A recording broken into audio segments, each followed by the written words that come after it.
So we're on Lake Zarovich.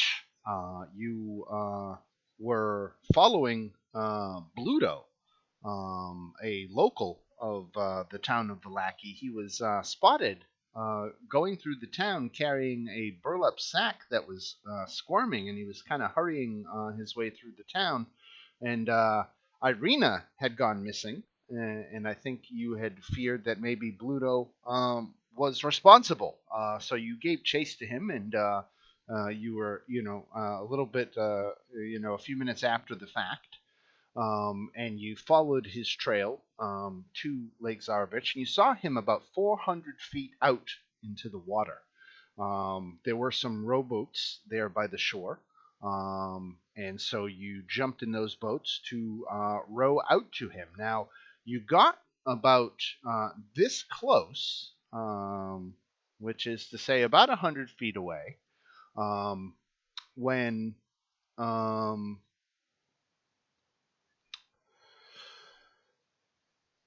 when he produced the bag that he had been seen carrying and actually rolled it over the side of the boat and into the water, where it hit the water and let out a scream. Um, and so that is literally where we left off. We are out here on the lake. Bluto has just rolled this bag into the water. You're about 100 feet away, and that is where things pick up.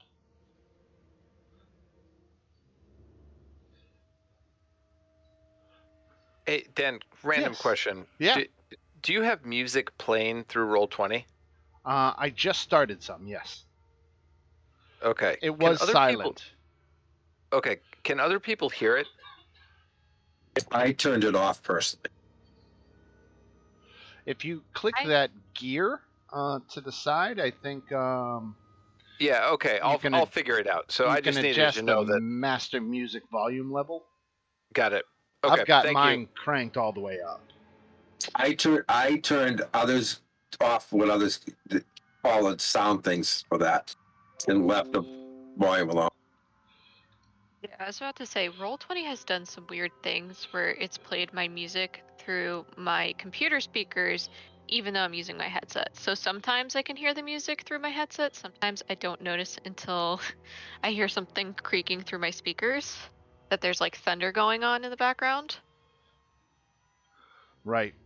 Weird. Well, Roll20 has under the gear has it. You can select its own input. I turn those all blank, but if you leave it, it won't change to the headset. Oh yeah, yeah. The audio output, input, Yeah, video input source. I have that all disabled. yeah. That. But if you have there in there, it'll put it out there. Yeah. Right, yeah. This was like, it's not an issue, so I think it was like probably a weird glitch because it was an issue last year when I played. This year it hasn't been so much a problem, but like I just know from like experience, Roll20 has done some weird things with the sound for me before. Right. So I just kind of like have Chrome turn off just because. All right. Well, with our technical discussion set to the side, we our characters find ourselves here on this lake, and this bag is quickly sinking.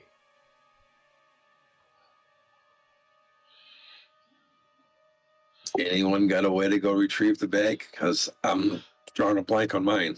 Well, you can always row the boat over there. Yeah, I'm talking about once we go down after it in the lake. It doesn't have a rope or anything attached to it, right? No. Ugh. Anyone could Mage Hand grab it? I will. I was just gonna say I'm gonna have Mage Hand. Well, I need to be 30 feet away though.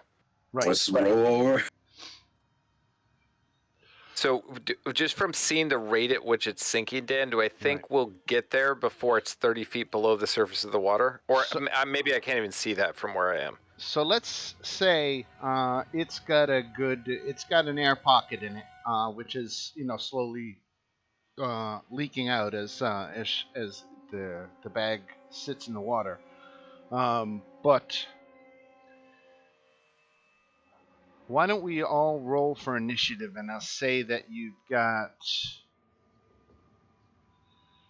Let's give it 4 rounds before it sinks. Okay. How's everyone else for hit points, by the way? I mean, just speaking of metagaming, like, does everyone around me look very healthy? Am I the only one that's slightly beat up? I'm full health.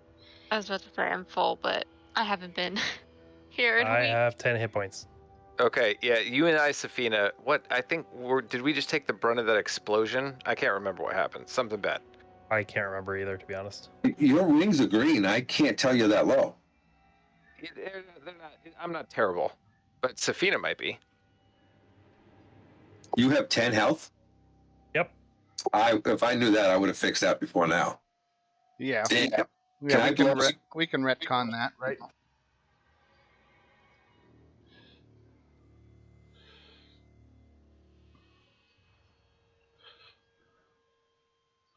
Quick question. What are you guys at XP wise? 11,000. There's 13. What's that do for you? 23 of 38.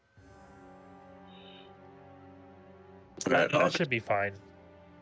Just let me know because the rings aren't changing colors for me.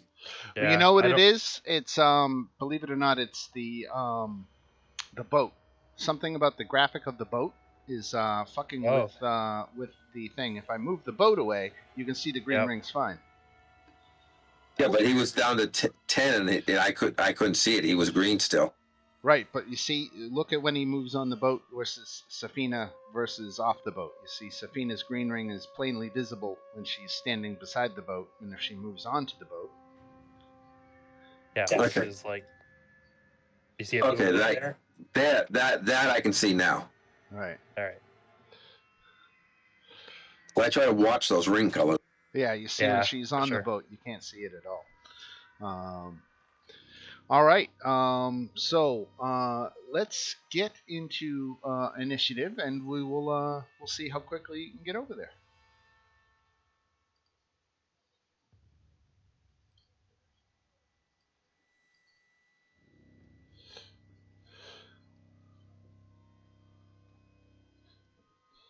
(5e) rowboat speed. So a rowboat, 1.5 miles an hour.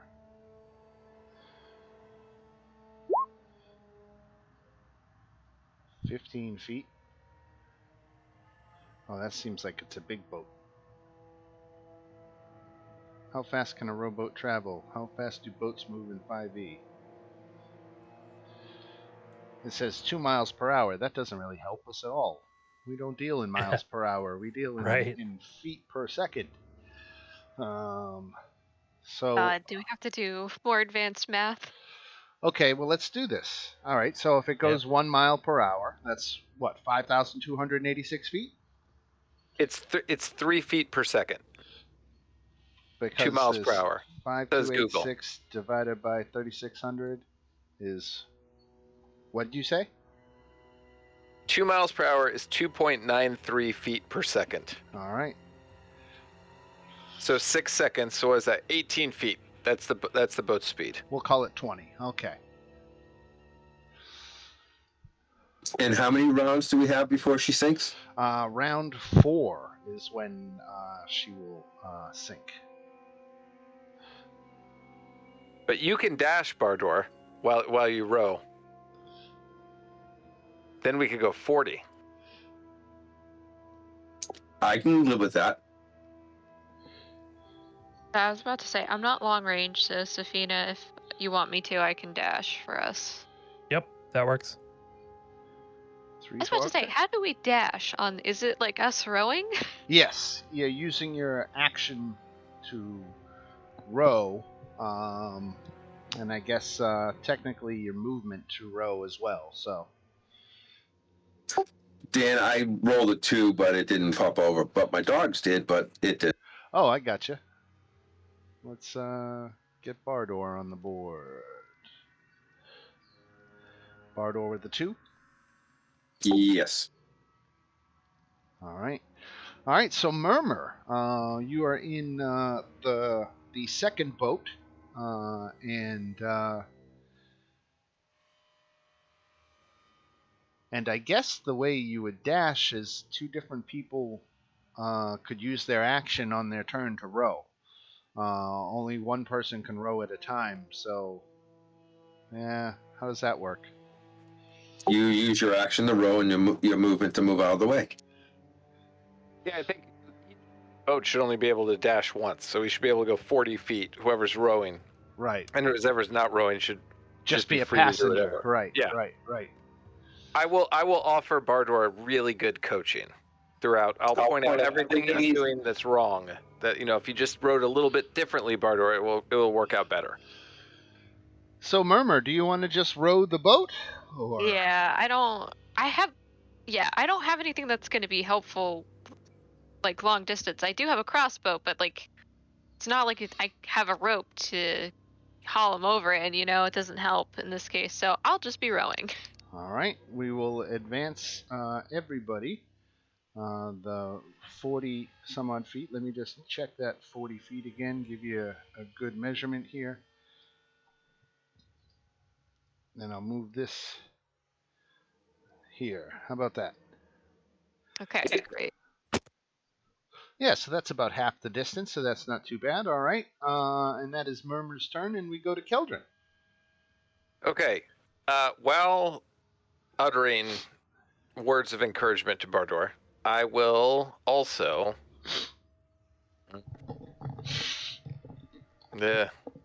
Put the lines away.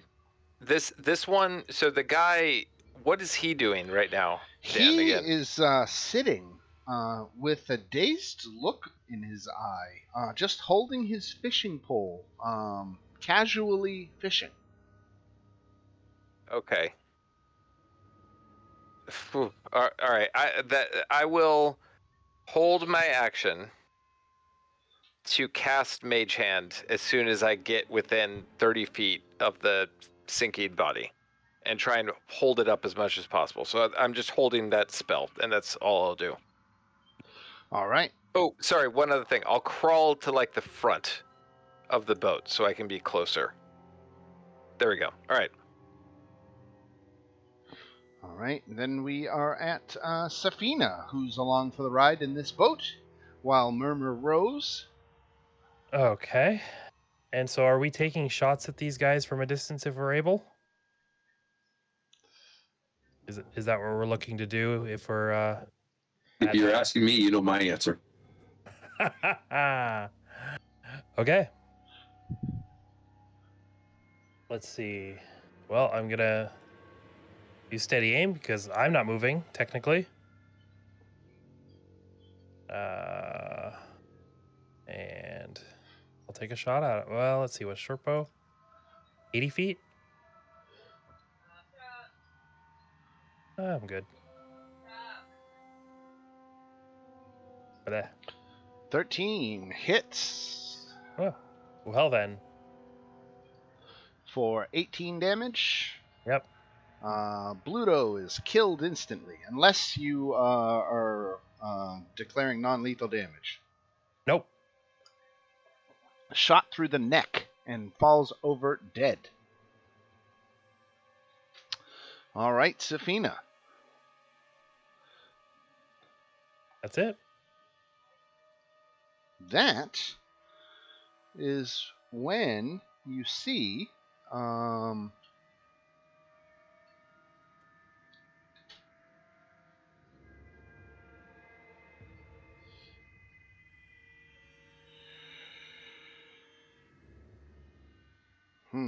okay. Just rereading my tactics here. All right, so a creature surfaces in the water, racing towards you.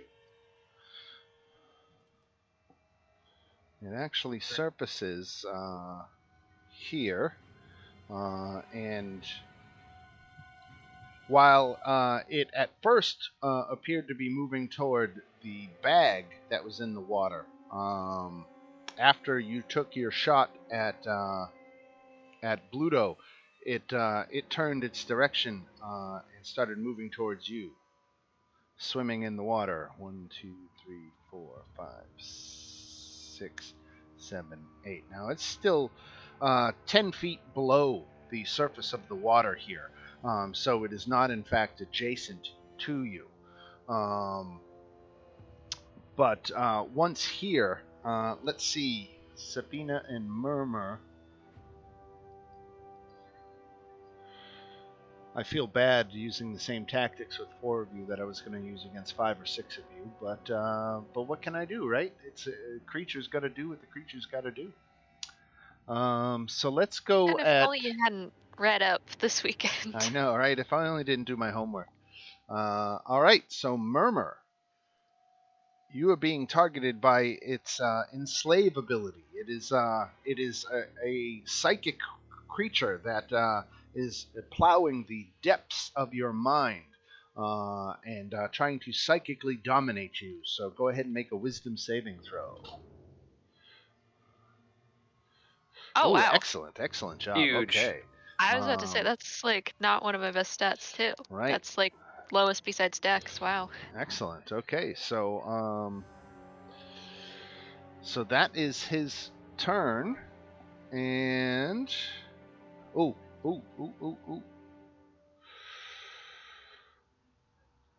I've got to add something.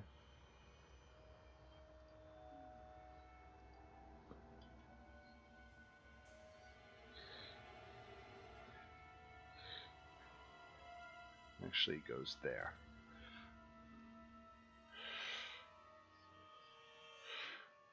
Okay. So I need you all to make a intelligence saving throw.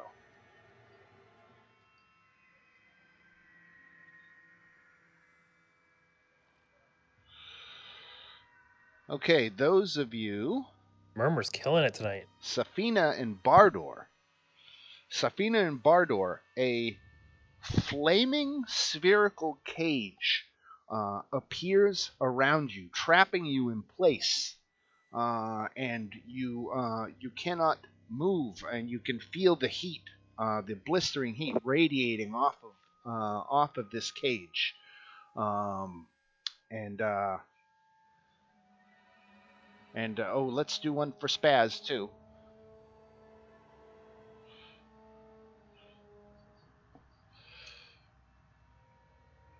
Intelligence save for Spaz. Oh. All right, so he's got a cage on him too. All right, and with that, Bluto is dead, and poor. Now, 1 second here. How does this work? All right. So who's trapped in a cage? We got Safina, Bardor, and Spaz. Yep. Ooh, each of you take 6 fire damage. Unless you're resistant to fire, then tell me. Nope. 6 fire damage. All of us. Oh, poor Spaz. He is unconscious.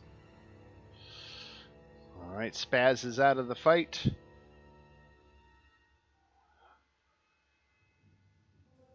I suppose we have to give Spaz death saves, right? Give me 1 second. Well, he doesn't have to make it till his next turn. So, well, actually, he does. It is because this turn he fell before his turn, right? So, death save for Spaz. Wow.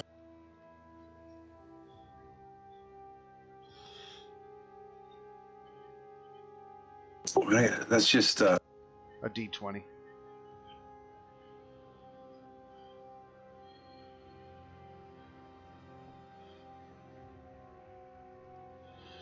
Ooh, looks like Spaz didn't do too well. All right, so Spaz has got 1 failed death save. even I rolled badly on that one. Right. Okay, Arabelle. That's a little bit of a giveaway. So it's not Irina in the bag, but a young girl named Arabelle. And Arabelle is now one round of four to sinking and starting to drown. And that is where we go to Bardor. So I'm in this cage. What's that mean? Can I move and stuff still? Um, you would potentially take burn damage from moving through the cage.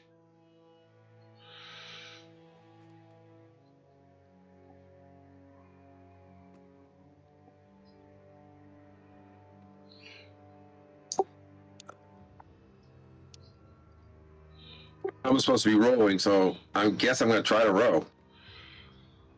Okay. Nothing bad happens to you. You can't quite explain, but the cage didn't seem to burn you. Okay, I'm going to try to do my double row, the dash. All right, and you get your boat right up next to the others. Does that get you in range? Now this creature is 10 feet below the surface of the water. No, I was asking about the mage hand. Oh yeah, that's plenty range of mage hand, right? Not a, Oh, for Arabelle, Yeah. right? Let's see. not quite. Dan, can I take a path out and around so I don't get into melee range, so we can get to that instead of going right up into combat? Absolutely, yeah.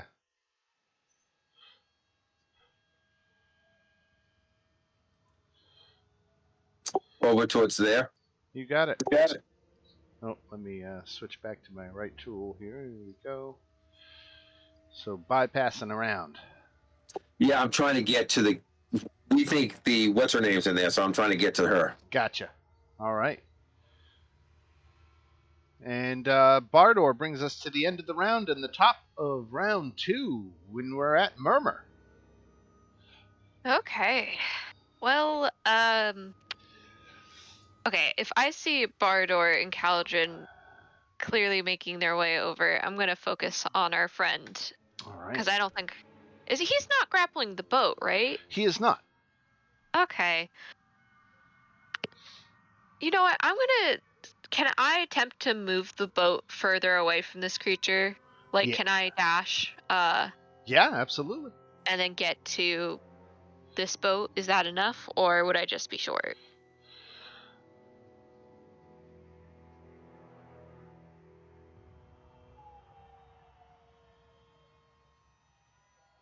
He would get an opportunity attack with you because he's got a reach of 10 feet.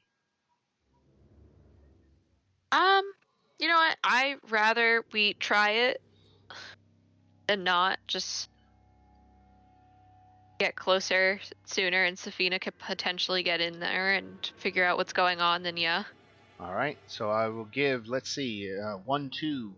It will go against Safina 3-4 Murmur. All right, here comes Murmur. 26 hits for 13 Yep. bludgeoning damage. And you must make a constitution saving throw or become diseased. Oh, I have advantage against becoming diseased and poisoned. Excellent. Thank you, racial ability.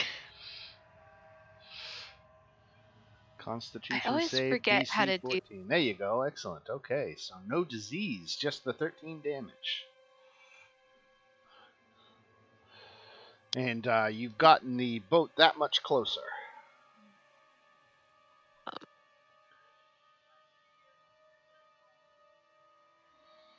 Anything else for Murmur?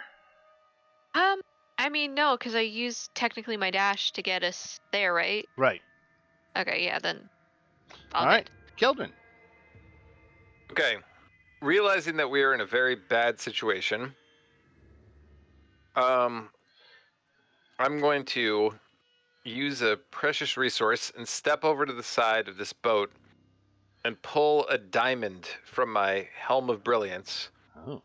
and one of only 3 that I have, and cast prismatic spray at the creature. Okay. Which is a really inefficient use of the spell, but I think we're in trouble. So how do I cast from the VTT. from the item. There we go.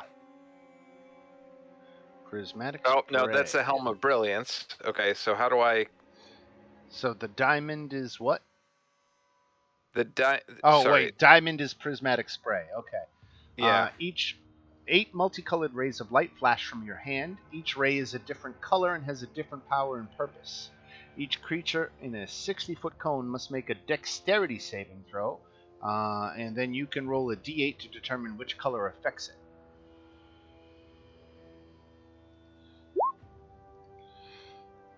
It failed its dex save. So what color affects it? There's 4 green. The target takes 10d6 poison damage. Okay. Let me. Okay, excellent. 45 poison damage, and that's he already failed his save, right? So that's Yeah. 45. 45 Okay. poison damage. Nice. Thank you.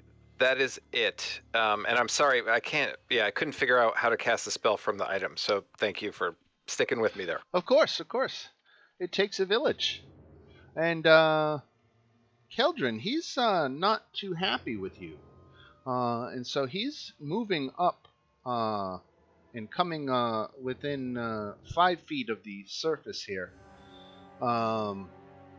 Actually, still 10 feet off. So he's 5 feet out of your reach, unless you have a reach weapon. And Keldrin, he's going to let you know how he feels about that spell effect you just hit him with. Mhm. 12 misses. Yeah, it does miss. 24. It does not, and I can't get a shield up that high. All right, so 8 bludgeoning damage and a Constitution saving throw. That's not good. Okay, 8 damage, Constitution saving throw. You are diseased. I'm going to put a nice sickly green dot on you for the disease. And where's status on D&D Beyond? Anyway, I'll figure that out. Okay. In the meantime, here comes the third attack, 14, which I think misses. Unless being diseased gives me less armor class. No. Okay, then no, it misses. No. All right. And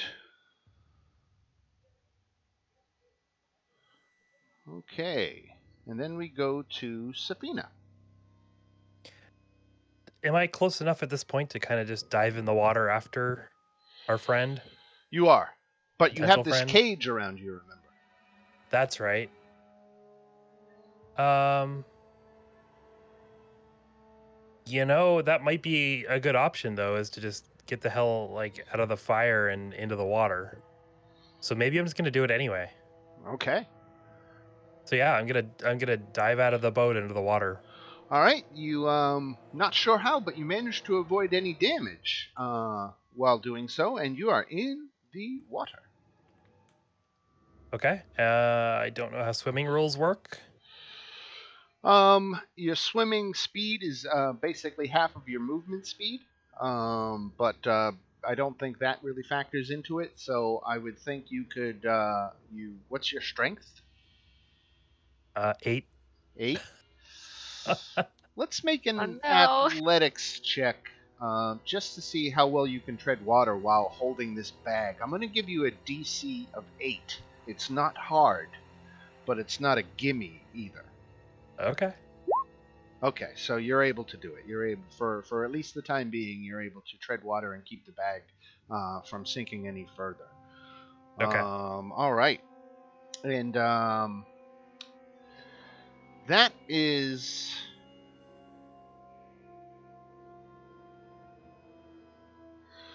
Let me read this again more closely. This is the lair action, which is why I have to. I think you have to be in the water. Is there 2 of these things? Why is it in the turn order twice? Because it has lair actions on okay. 20. Okay. Right. Got it. Okay, so this lair action that it was going to use, it only affects creatures that are in the water, and there frankly aren't enough of you in the water yet.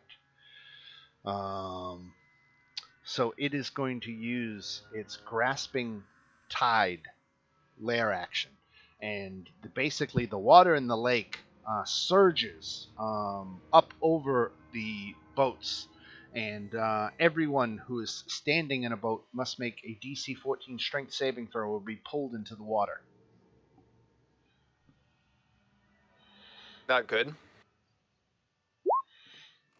There I go. Keldrin's in the water. I have not made a roll yet tonight. Bardor's in the water. Murmur stays in the boat. And then that's it, right? Because there's only 4 of us, right? So that's it. Okay, so Safina, that was the Aboleth, and another death save for Spaz.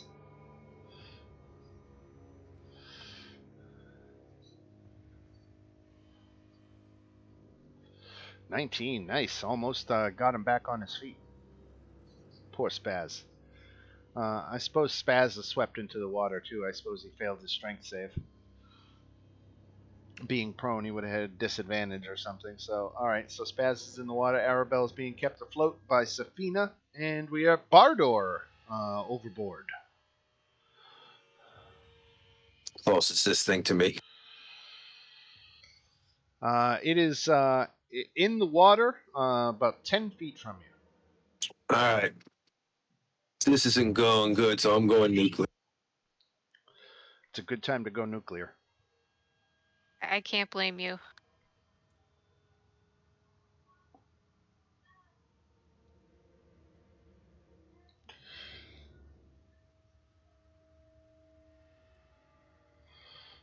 That up. I'm going blender mode. All right, blender. The blender is on.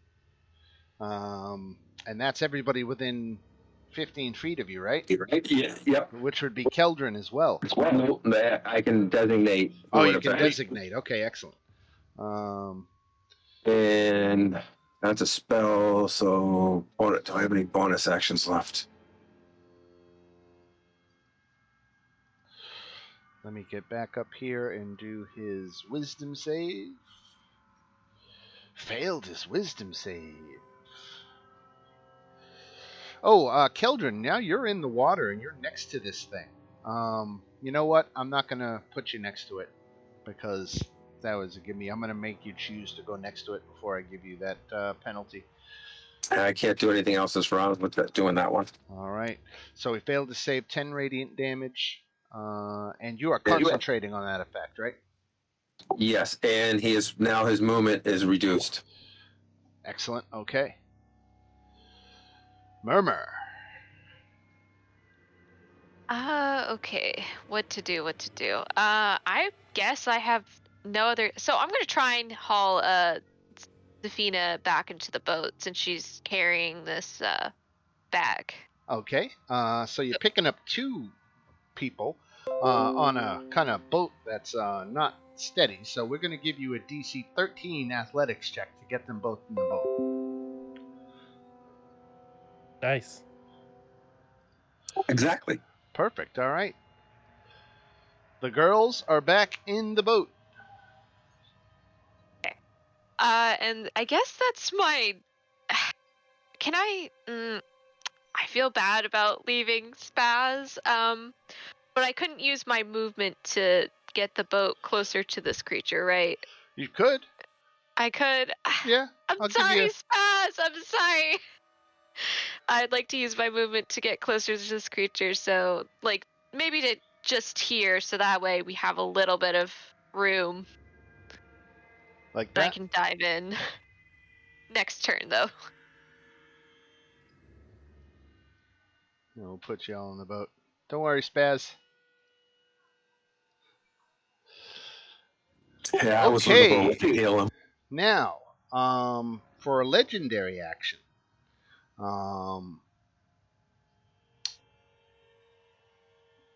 he's going to take a tail swipe at Keldrin. Keldrin, you got tagged for another 14. Keldrin is down. All right, Keldrin is unconscious in the water and diseased. Excuse me. All right, Keldrin, give me that death Oh. save. Ready. How do I save this? If you reduce your, Oh. yep, you got it. All right. So there's Oh, one. 9 is. I thought 9 was a failure. It is a failure. Oh, okay, got it. I was Yep. saying you got it as in you figured out how to roll. Yeah. Oh, yeah. Got it. Right. All right.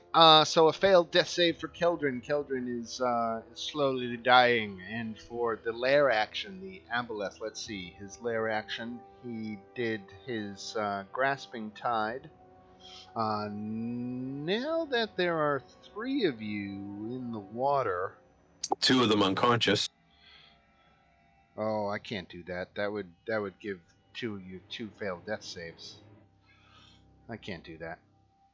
It happens. I can always create new characters. Don't worry about it. No, I'm more saying, would he waste the action if 2 unconscious things already with everything else out? Mm. He might try to get more people back in the boat in the water. Let's see. Let me see. Okay, no, he's all right. All right, so lair action. Anybody who made the intelligence saving throw is immune to the effect.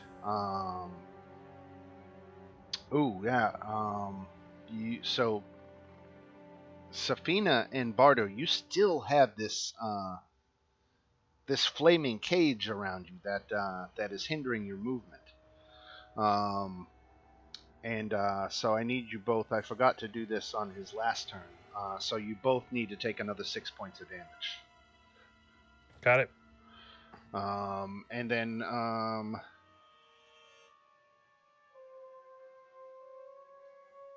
for this turn. Oh my god, that is in a row. Another 6 for this turn. On the Phantasmal Force. Oh shit, I shouldn't have said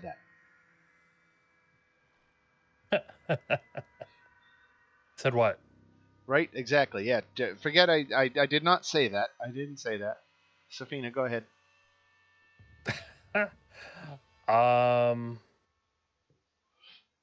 I don't really know what I want to do. I mean, I guess I'm just gonna. Is this guy visible to me? Yes, he's in the From where I am? water, but he's close enough to the surface as to be visible. Okay. Well then.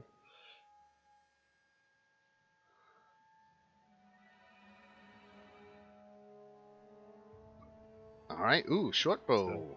So, All right. And I read up on this and I couldn't find. Wait, did it say? It did say about ranged attacks. I'm yeah. sorry. I looked this up. I apologize. I have to look it up again. That my high ass can't remember. But underwater rules. Here we go. It's not a very long section. A ranged weapon attack automatically misses beyond the weapon's normal range. Even a target within the normal range has disadvantage unless the weapon is a crossbow, net, or a weapon that is thrown like a javelin, spear, trident, or dart. So you want me to roll it again at disadvantage? Right. Or okay. So 16. 16 just misses. Okay. Okay. And then we go to his turn. Oh, actually, okay. that was at advantage. So. Oh, so 23 hits. So 8 points of damage. Okay.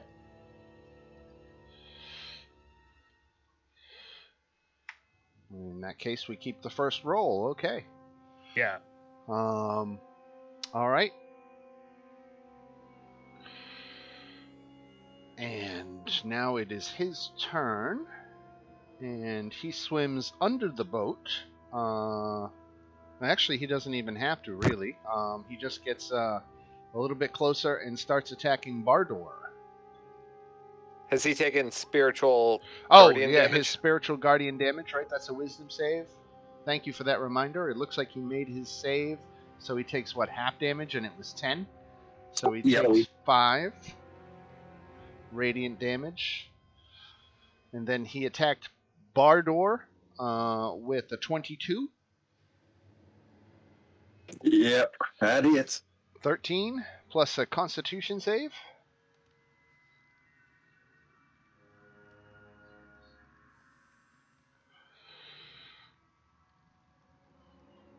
right, you two are diseased. I have not made a roll tonight. Are you a dwarf? No, you're the burgomaster, right? Yep. All right.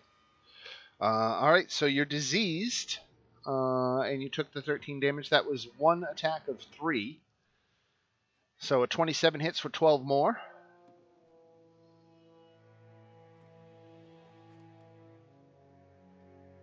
Okay. Oh, this is not going well. If I 16, I'm down. Yeah.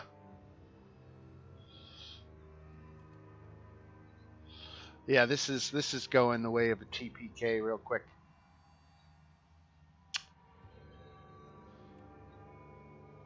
But let's play it out. Let's play it out. Maybe somebody will get a 20 on their death save, and they'll be back up. Speaking of which, death save for Spaz. I gotta do one for Bono first. No, only on his turn. Okay.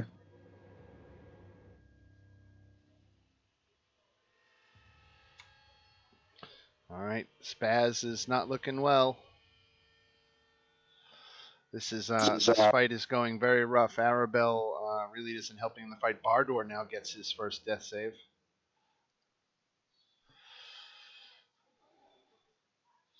$19, nice. All right, Murmur. Okay. All right. So I would like to have Murmur. Well, first and foremost, I would like to send her into a rage, and I'm gonna have her dive into the water to fight this thing. Okay. Nice. So, you come within 5 feet of it. Oh no.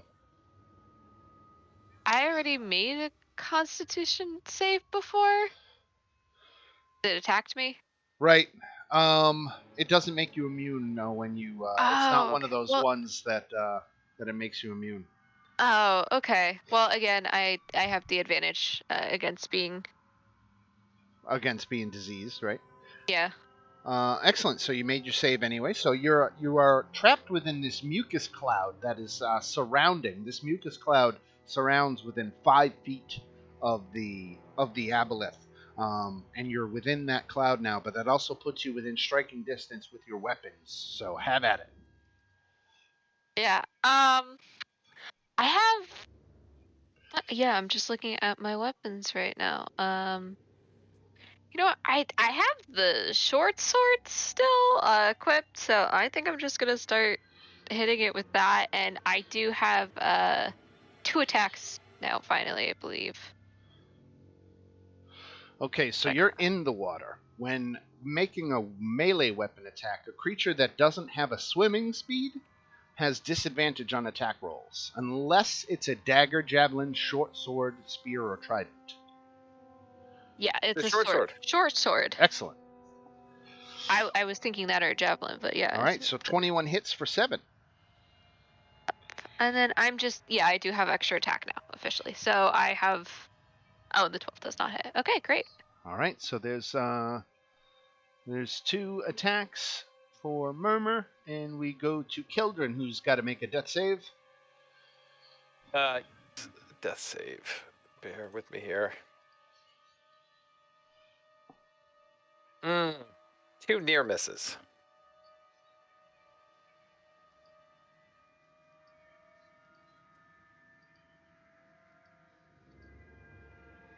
There we go.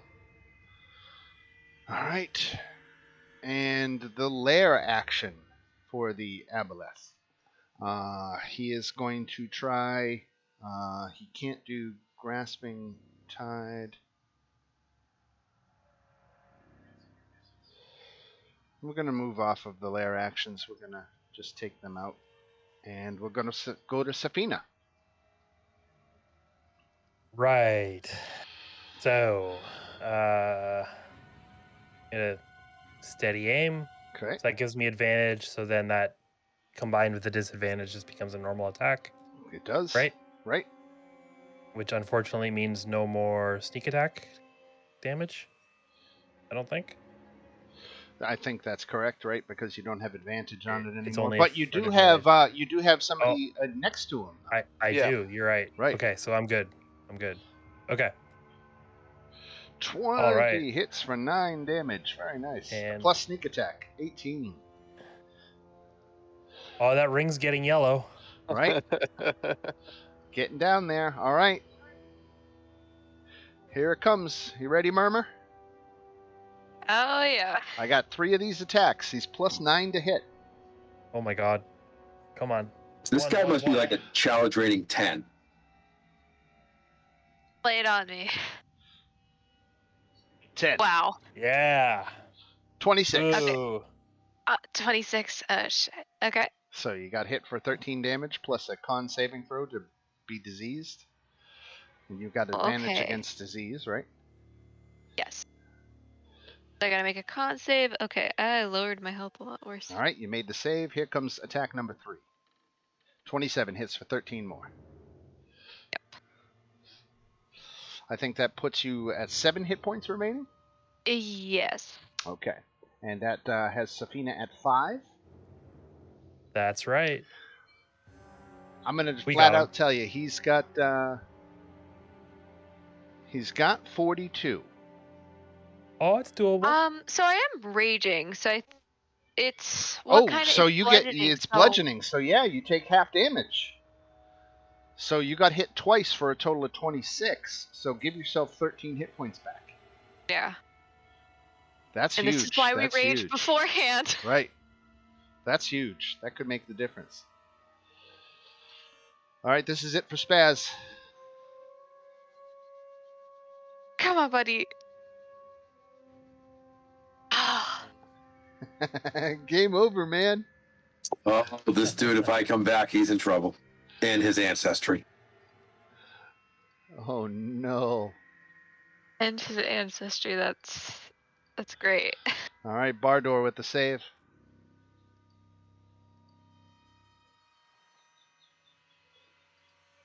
Yes. Yes. Hell yes. Look at that. Amaze balls. All right. Bardor's got 1 hit point. He is no longer making death saves. He is still diseased, however. That's still ideally like 3 Does- hits he can take. Does he have an action? Yeah. Well, you make your death save at the end of your turn. I thought it was the start. Let's see if we can Google it real quick. Death save end of turn. When rolling,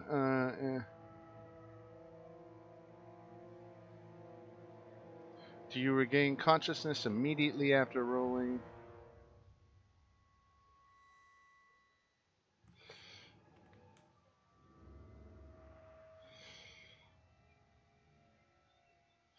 Death save, worth noting, the death save in 5e is the start of your turn, unlike 4e where it was the end. Okay, so Bardor has an action. There's got to be a heal. Have you made your death saves? Because I'm debating if I have to heal me first or you first. I am 0 for 2 on death saves. All right, that answers my question. I would look over and see he's in bad shape. Yep. Drowning. Although I think my disease is I can only breathe underwater, right? But it doesn't take effect for a minute. So you Oh, could conceivably that's not drown good. to death before the Okay. disease takes effect. Oh, 11. Sweet justice. Right You in have the nick of 11. time. Okay. I'm going to repay your faith in me, Bardor. All right, Bardor, that's a heal for you. Anything else? That's my big action. I don't really have a good bonus. All right, Murmur. Okay. Well, that's amazing. I'm just gonna keep attacking with the short sword, just Okay. to make some calamari. 15 plus 9, 24 points of damage. Nice. Let's go. Because I can't do an action of a spell and do a bonus action of a heal spell, right? You can't cast 2 spells. One of them would have had to have been a cantrip. Okay, that's what I was just. I thought so, but at the Right. shape we're in, I was double checking. Right. All right. So that was Murmur making a couple of short sword attacks at this thing, and we go to the newly conscious Keldrin. Okay. I really want since we have aliens movie quotes, I'm gonna nuke the thing from orbit because it's the Yes. only way to be sure. So out comes the second of 3 diamonds, and prismatic spray is what is being cast on that creature. All right. Roll that D8. Now he's got a Dex save. Dex is not his strong suit. So he failed his. Did he fail his Dex save? I'm pretty sure. 15? Let me Was it look at the 15? thing. What the DC is? 18. 18. Okay, right. So he failed, and he takes 4. That's the poison one again. So 10d6 poison damage. Okay. Which I think is going to be enough to Do it. Unless you get a really low damage roll. 38. Oh, Congratulations. That was a close one. oh hell yeah! We just lost a dog. That's all. I didn't pull any punches on that one. That was all Has it you been guys. Has it been less than a minute? Yes, Yes. it has not Yeah. been a minute. Right. Revivify the dog. You can do it. Revivify. I am revivifying the dog. I love Way to it. go! I love it. All right. But our 2 diseased companions. And over the next 2 turns, I will cure disease on them. Okay. I'm burning the spell slots right now. Got it. I had 2 second levels left, and that's what I need to do it. Cure disease. All right, you guys I was are about to cured say, of your disease. I've put it in the chat, but I actually have 4 potions of greater healing Oh in yeah. my inventory. I remember you guys gave it to me like 2-3 weeks ago. Yeah, Right. you've got a I'm few like, potions. I'm a barbarian. I should carry these. That is 1,000 experience points each. Oh snap! I guess we're eating calamari tonight. Congratulations on beating a tough creature that nearly got the better of you. I don't know if the only thing I did was I stopped with the lair actions, but frankly, his lair actions aren't all that impressive. I suppose I tipped my hat on the phantasmal force and used that a little clunky. So that fire cage spell was an illusion. And I haven't really worked very well with illusions in 5e, so I was trying to straddle that line of making you guys believe what you were seeing was real. For example, having to tell you that it was dealing fire damage. In reality, it was dealing psychic damage. But the way I kind of got around that was just saying, like, if you're resistant to fire, just tell me. But That's why just ignoring it and jumping in the water was okay. right. That is precisely right. And you could have used an action to disbelieve it, and all that. But that was good. I enjoyed that one. So thank you for giving me reason to run a cool monster fight. Again, 1,000 points each for that one. So there's a nice job, and you've got this young girl recovered. You get her up into the boat, and open it up, and it is a young Vistani girl, probably about 9 years old, and she is obviously wet and a little scared, and she is looking at you. She hasn't seen anything. She's been trapped in a bag. Um, for the better part of the past hour or 2, and so she's a little disoriented and doesn't even know precisely where she is right now. Damn it. What's the name of the woman that we were stopping by the church to find? Irina. Irina. So, yeah. So not Irina. Not Irina. No. Ugh. Should we take a short rest or something to try to get some health back? Yes.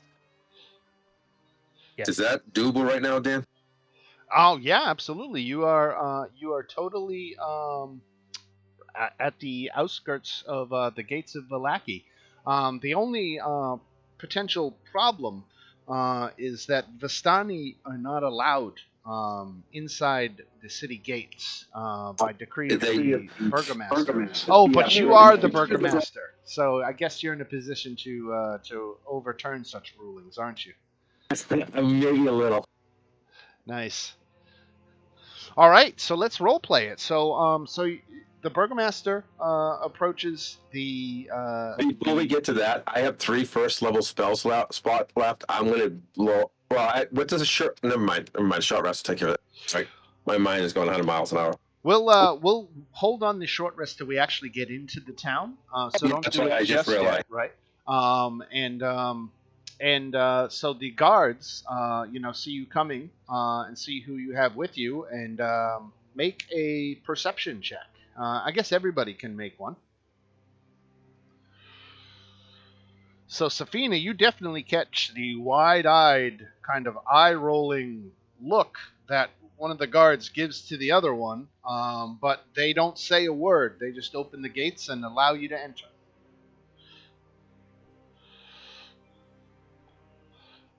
Oh, is Barter? Are you still the Burgomaster, yeah. burgomaster? I was Yes. gonna say mayor for a second. Right. Like, no, that's not the word.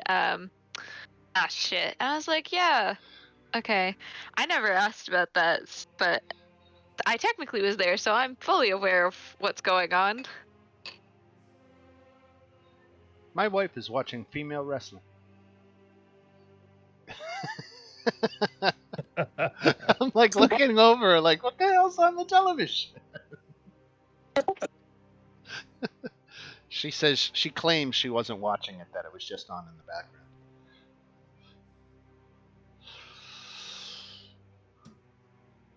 So we walk in. All right. So, are you going to the burgomaster's mansion? I think that's probably the safest place for us to take a rest. All right. Let's get back into town here.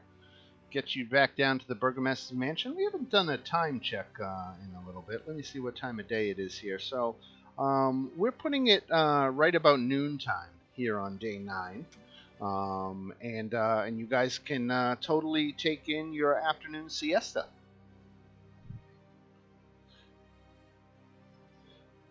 Just doing a short rest. I think so, yeah. Okay. Yeah. I'm at 1 hit point, and I don't want to burn my last 3 first level spells. Dan, I'm going to use Arcane Recovery during that rest Okay. to get back 3 first level spell slots. Oh, very nice. And then, can you roll? You can roll hit dice in. Here, let me see. Okay, I'll figure this out again. Sorry, technology. No. I'm hoping to actually start playing in a game, and I might get myself a little bit more experience on the player side of things. I do plan on running from Beyond, so I will hopefully be able to be more of assistance about those kinds of questions.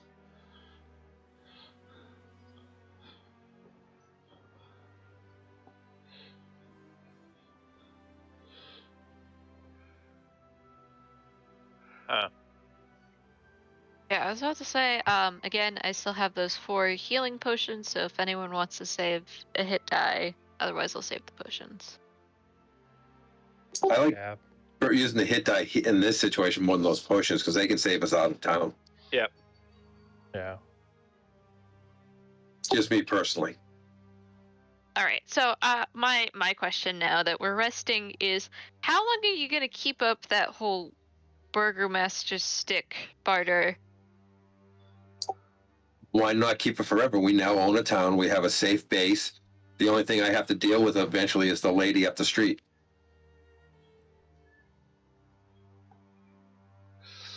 And now Isaac works for us. The burgomaster has effectively just joined the adventuring party. Unless, well, didn't we put, we only put it in for until we were putting in a counseling because I was trying to get who killed the son. Well, you know that that Lady Fiona Voctor was trying to get you to deliver a spell book to Victor, but then you turned around and left town for a little while. So it's not too crazy of a leap to think that she got somebody else to deliver a similar book.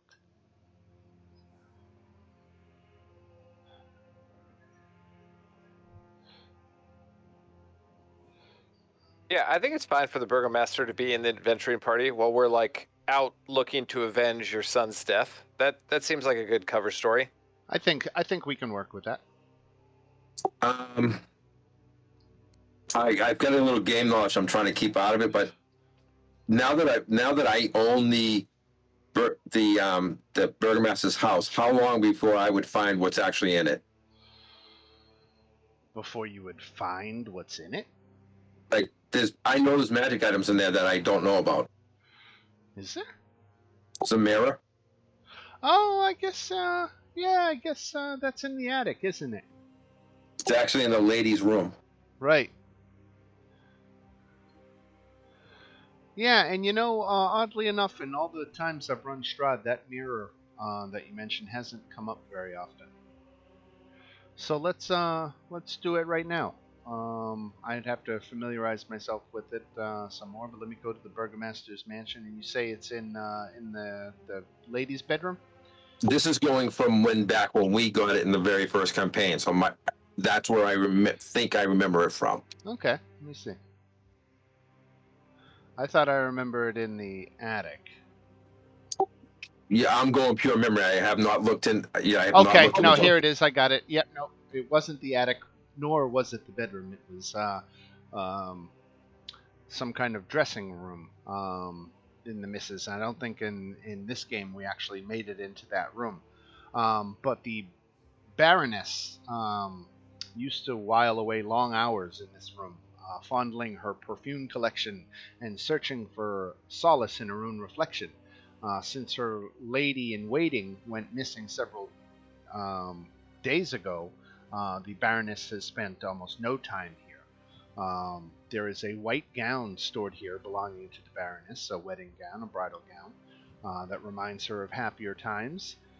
And without dispensing the mystery or prolonging it, a detect magic spell revealed the presence of a magic item in the form of a gilded mirror on the wall of again this room in the burgomaster's house that radiates an aura of conjuration magic. And we picked up. Do we pick up pearls already? I don't implicitly remember. Yes, we picked up when we went to get the big money out of Strahd. We picked up 4 of them. Right. Uh, Okay. So you have that an way identify.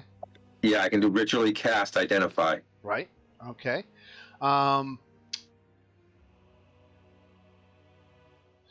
so casting identify on the mirror reveals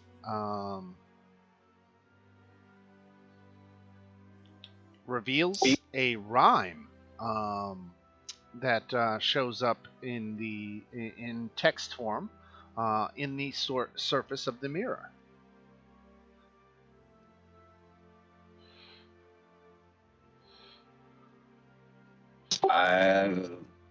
Why not? Knowing who I am, I read the rhyme.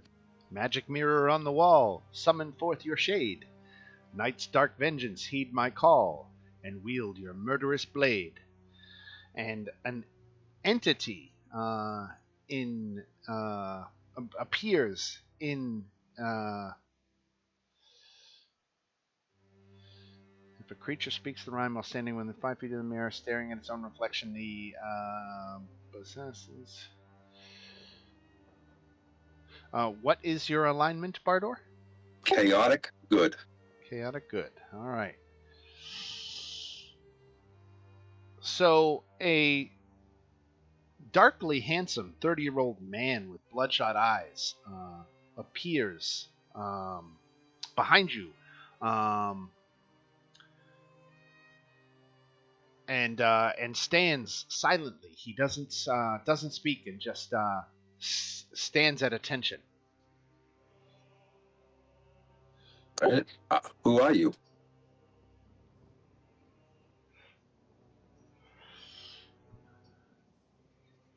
So it's a spirit, and it doesn't really say it communicates, but I'm going to say that your identify um, helped you learn the purpose of this. So this is some kind of spirit assassin, and it is waiting for you to name a target. Oh, that's too easy. You guys care about the lady? Strahd's assistant in the town? Lady Fiona Vactor? Yeah. You're thinking you want to send the spirit assassin after Lady Fiona? Yeah. Could send it after Isaac too.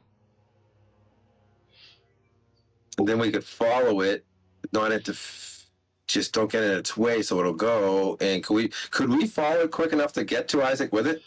I'm gonna say that is probably beyond this. We're gonna say as it goes on its way, it vanishes from sight. Because the only thing I'm concerned about is he does have the girl, the Irina, what his name is, whatever her name is, and he kills her, and she's incapacitated, tied up. We can't get to her. Now you haven't seen Isaac in town today. No, we have not seen Isaac. The last time we heard about him, he was standing outside by where she was by the tree, and then we had to go chase down something, and we left the two of them standing there. Right. Something akin to that, anyway. Right. Yeah. On your memory, yeah. Right. Right. Anyone got any thoughts on this? Just to say, I got like called away for 7 minutes, so I missed a whole bunch of stuff. So no, I don't have any thoughts on it. Sorry. Okay, I have a spirit assassin standing in front of me, and I can pick a target. And I'm asking if anyone would care if we off the lady with the spirit assassin. The other option's us. No, the other option is Isaac. Holy so the shit. lady is Lady Vactor. That's who we're thinking about. No, the lady in the town that could go against the burgomaster, that could be a problem for us down the road. That's Lady Vactor. Okay, yes, Lady Vactor. She's pro Strahd, right? We is. discovered that. I'm good with it. The other option is we could decide not to do that and then go talk to her and accidentally cause her death, like we did with the boy. That seems to work out for us. But I'm fine with it. Yeah, but if she pairs up and we out there and she dies erroneously, then we have another reason if we need to tighten things down in the town. This spirit assassin is no joke. It's a challenge rating 8 creature.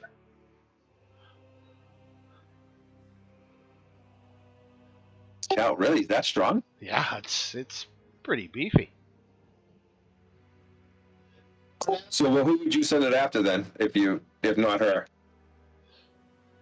No, I was for her. I'm good with her. Anyone else got an opinion? Did I miss something? Where did the spirit assassin come from? The mirror that I'm standing in front of? There was a mirror at the burgomaster's mansion that because you have a little bit more unfettered access and time to explore, you found this magic item there that was hiding in one of the rooms. Well, that takes care of an issue for us, so... Yep, I'm sending the assassin into the lady. All right. You've been planning this for weeks. All right. So, without a word, the spirit goes on its way and vanishes from sight. I actually remembered the mirror today. Yeah. The Avalons got me thinking about our old game. And is that something that you can do every day now, or is that just one time? I really don't know it. I knew the mirror was there. I didn't break this. I didn't look up the item. Right. Now, it says, and I'll be totally honest with you, it says once the power of the mirror is used, the mirror becomes dormant until the next dawn. However, I'm going to give this a single use because I think having a CR8 level assassin that you can send out would take care of largely the rest of the game. So I don't want to get too in the habit of having unlimited spirit assassins at hand. So with that knowledge, can I suggest an alternative if it's still allowable to do so? What about the hags? Ooh. Yeah, that's Ooh, not a bad idea. Bardor, let's get a percentile dice roll from you. Like D100. Yeah, please. Oh, is this what I think it is? Oh, okay. Bardor, your alignment just shifted to neutral evil. Ooh, that's a big shift. Yeah. I mean, Here, I'll if we're paste being it right honest, here. wasn't it? If we're being honest, wasn't it kind of neutral evil to begin with?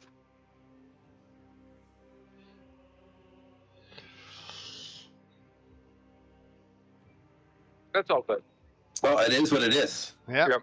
Neutral evil Bardor. All right. Does that going to have any effect on your clerical? I don't have my deity doesn't have an alignment. It's the traveler. Gotcha. It is an alignment of the changelings who can be all different alignments. I will look into it deeper just to be safe. Sure. There's not a lot I remember in the rules about alignment, but it stands to reason that if you were a cleric of a good god, and your alignment changed to evil, that it might. Oh yeah, definitely. Or even for a warlock, if he had a patron that was of a good alignment, if he had the the archfey or something like that, conceivably. But anyway, I'm getting off on a tangent here. I'm googling it, but yeah. All right, so this assassin is on his way. Bardor is now evil, and it is noontime here at the Burgomaster's mansion. Irina is still missing, and you have this 9-year-old girl, Arabelle, with you.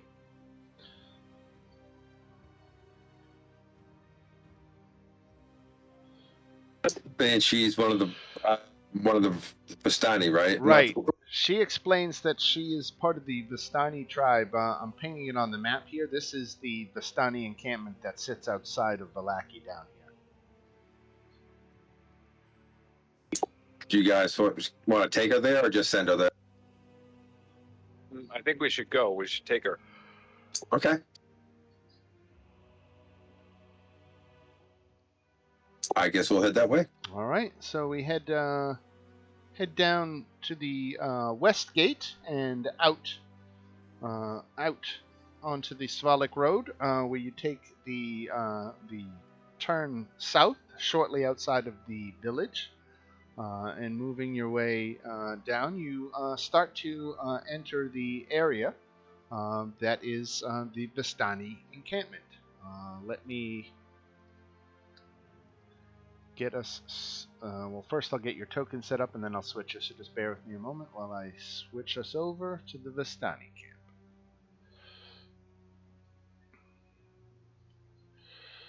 I'm going to go ahead and clean up some of the tokens here because, for example, there's a number of horses on this map, and they dropped horse tokens, like monster tokens, and I don't think that's necessary. I think the pictures of the horses do just fine.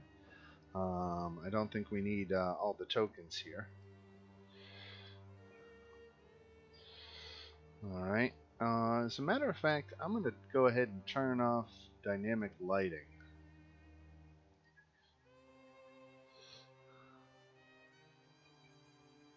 For this map. Where is it here? Here we go. Dynamic lighting off. There we go.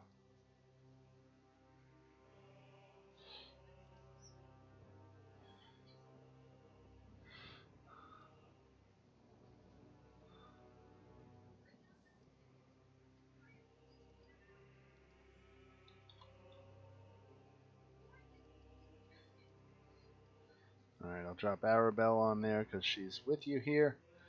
Okay, and let's open up this Vistani camp description. Town of Vallaki, Vistani camp. So the woods part to reveal an expansive clearing, a small grass-covered hill with low houses built into its sides. Fog obscures the details, but you can see that these buildings feature elegantly carved woodwork and have decorative lanterns hanging from their sculpted eaves. Atop the hill, above the fog, is a ring of barrel-topped wagons that surround a large tent with a column of smoke pouring out the hole in the top. The tent is brightly lit from within. Even at this distance, you can smell the odors of wine and horses that emanate from this central area.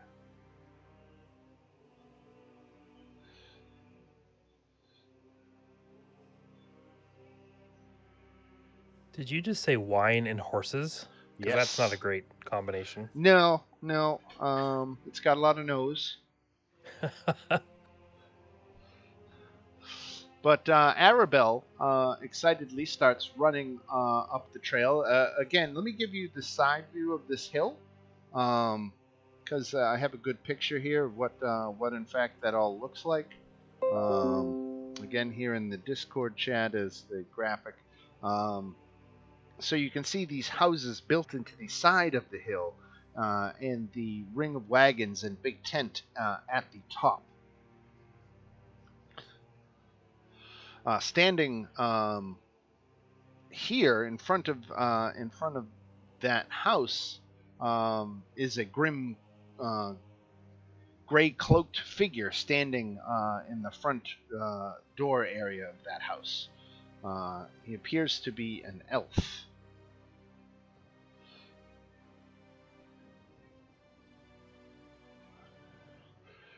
Arabelle, for her part, is ignoring the elf and running straight up the hill. I'm gonna follow her up the hill.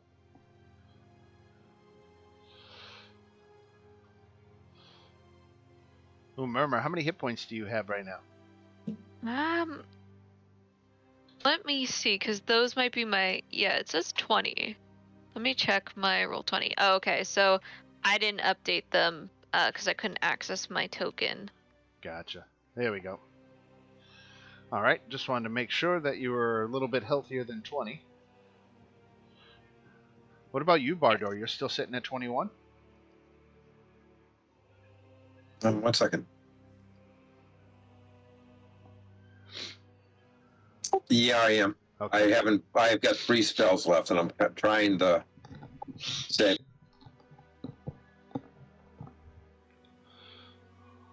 All right, but I'm gonna follow her up the hill. All right, she's going.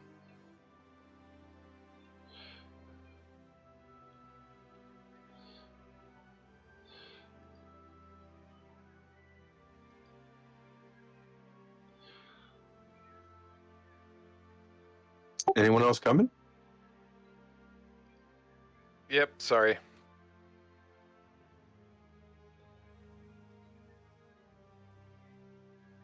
Those aren't good sounds. Right. So No. you're hearing, as you get to the top of the hill, the sounds of whipping that are going on. Let me see if I can get the text here. So piled outside the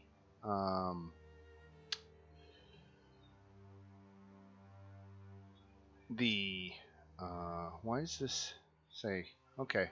Uh, uh, I think this should read piled outside the tent are several empty casks of wine. From inside comes the crack of a whip, followed by the howls of a young man. Are they happy or unhappy? Oh, this isn't the good kind. Three sputtering campfires fill the tent with smoke, and through the haze you see 6 Vistani, passed out in various places on the dead grass.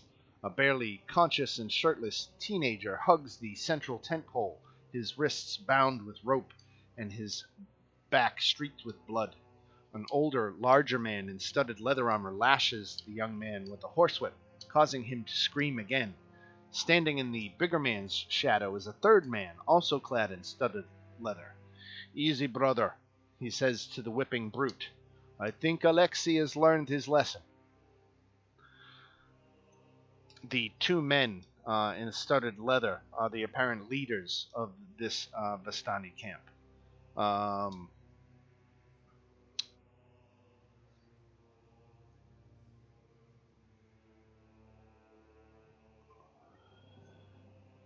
so the one doing the talking steps over to you. Here, let's get everybody up at the top of the hill up here. He sees you standing outside the tent, and he comes over to you. It is a face you recognize.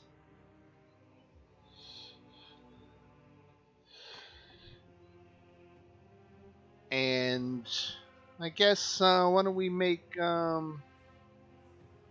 history checks?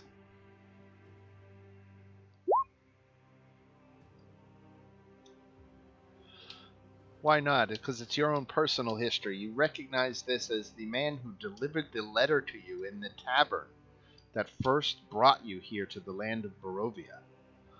He apparently does not remember you. But he strides up to you in a confident stride, and he sees that you have the young Arabelle with him, and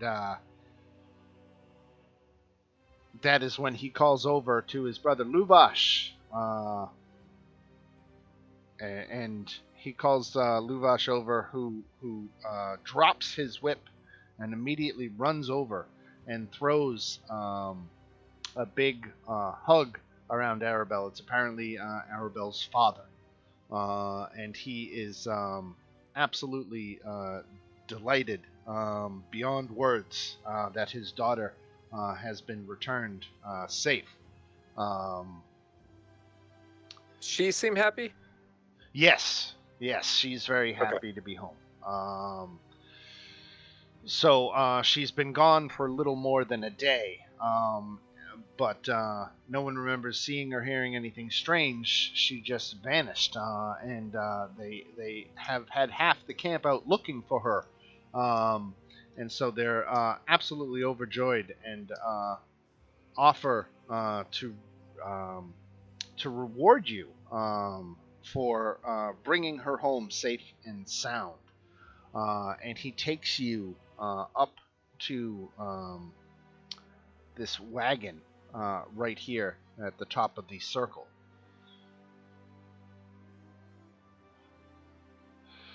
And Luvash steps over to this wagon, and it has 2 iron padlocks securing the back door. Luvash takes a key out of his vest and signals that his brother should come over and do the same. So when both of them produce their keys and unlock the 2 locks, the contents of the wagon become visible. Luvash, again cradling his daughter by his side, says, "Please take anything you want."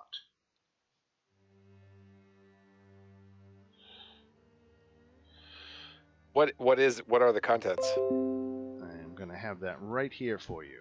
So there are a wooden chest containing over 1,000 electrum pieces, an iron chest with 650 gold, an onyx jewelry box containing some cheap jewelry and some potions of poison, a wooden throne with gold inlay and decorative stones worth a pretty penny, a rolled up 10-foot square rug with an exquisite unicorn motif, also worth quite a bit, and a small wooden box containing 12 fake potions.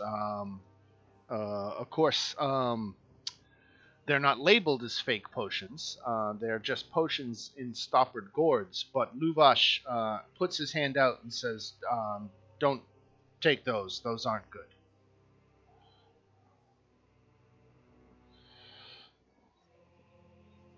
Kind of look around the party and, sort of shrug as if to say, do we want to take these? One item. For the party. Right. I mean, maybe the jewelry box. The rest of the stuff, I don't know that we could even carry. How about this? Their promise of help later when we need it.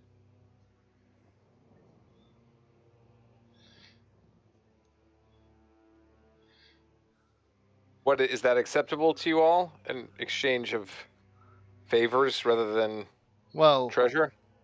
we can't, speak as to what the nature of the favor might be. I mean, there are some lines we might not be willing to cross.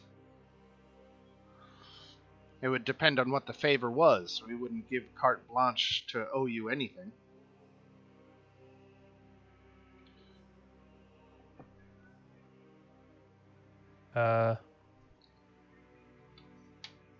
Even to the burgomaster?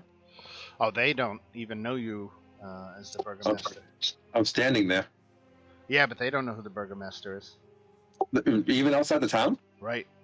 Oh, okay. Never mind. Yeah, he doesn't travel much.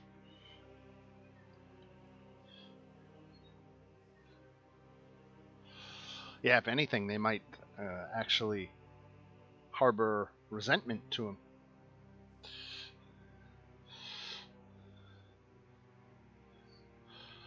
So what do you think? Do you want to take one of these treasures? 10-foot square rug worth nearly 1,000 gold would be easy to carry. Yeah. Yeah, all right. That seems fair. We did expend 2 fairly large diamonds to save this child. That is also true. Murmur, Yeah, how do you feel about this? I mean, I'm not opposed at all. So Okay. a 10-foot square rug, we'll say, weighs 50 pounds. If someone wants to carry that much. Quick question: Do we have another cleric or paladin in the group that's good? Yes, I think. I have to hand off an item. Oh, you can't use it anymore? It's for of good-hearted faith. The holy symbol of Ravenkind, right? Yep. Oh, Hold no. on. Before you do that, I'm just reading this text. So summoning the assassin isn't evil, but using him to commit murder is. Is having the assassin attack the hags who have threatened Bardor's life, can we really call that murder?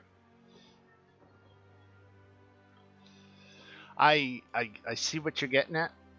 And I feel like we'd have a very good case in several states, particularly Florida, to get Bardor off on this charge. Well, I mean, it says it corrupts. I mean, it doesn't say anything about if you're already evil. I mean, if he uses it again, he's already neutral evil. No, I'm handing off the Ravenloft item now because I can't use it.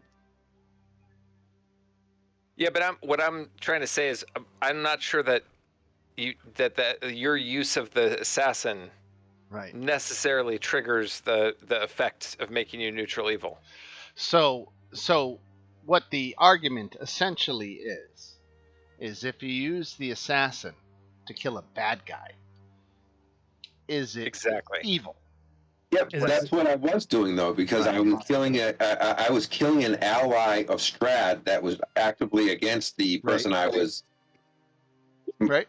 Right. And I get exactly where you're going at, and I love these questions when it comes to D&D because that's where I feel D&D brushes up against philosophy in talking about the nature of good and evil and all that, and I really, really can get into that in a big way. But um, we're going to say that the nature of the corruption is magical in nature.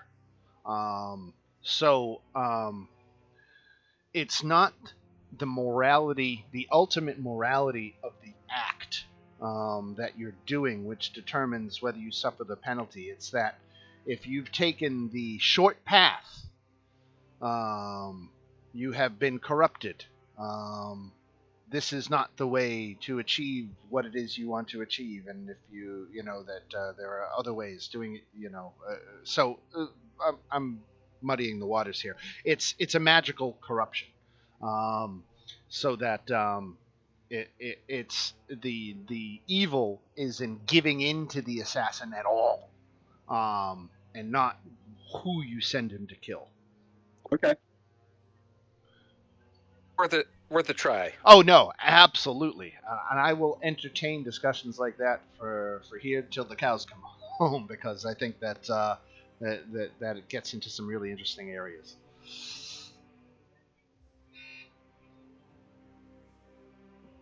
All right. So, do we have a paladin and a cleric of good faith here? Yeah, Darius, right?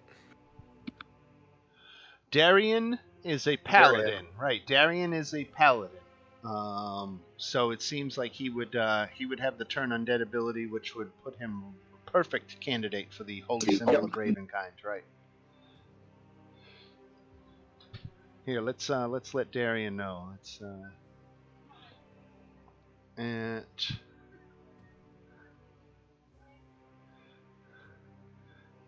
at Killjoy. Oh no, at Killjoy. I'm just writing him a note. You just got handed the holy symbol of Ravenkind. Because that's an important item to keep track of. Yeah, and because I'm evil now, it's unattuned. Right. All right. So Arabelle has been returned. I think you still have the question of which treasure you want to pick here. I think we want to take the rug and go straight back to Vallaki to monetize it. All right, we can do that. All right, and effectively you can add 750 gold to the party treasury because we're going right back to Vallaki. So you can cut out the middleman there.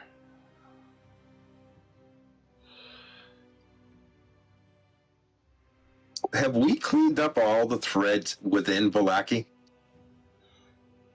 Let me take a quick look because I won't.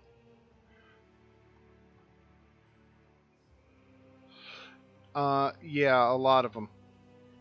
If not all of them.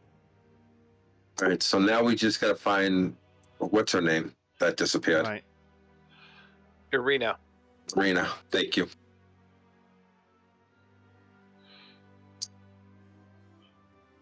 So, the last person we know that was with Arena was Isaac. When we get back to town, I turn to one of the guards and say, "Find Isaac and have him come to my mansion." As we head that way. All right. Back into town. Here we go. Back up from the Vistani camp. Back over to your mansion, which seems to be your base of operations now. Unless you guys got any other thoughts on that. I'm good.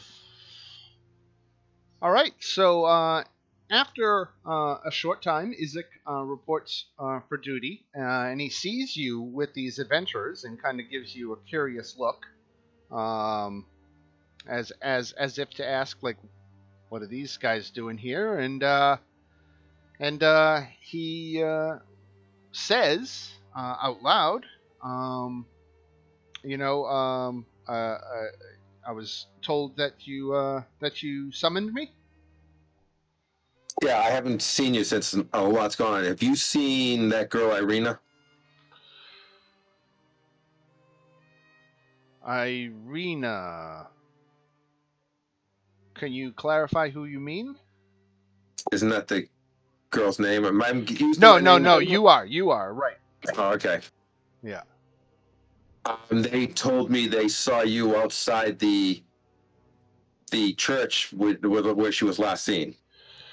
And you're referring to the adventurers that are here. Yes. Right. Um, he said, I was over by the church as my duties called me in that direction, and then they called me elsewhere.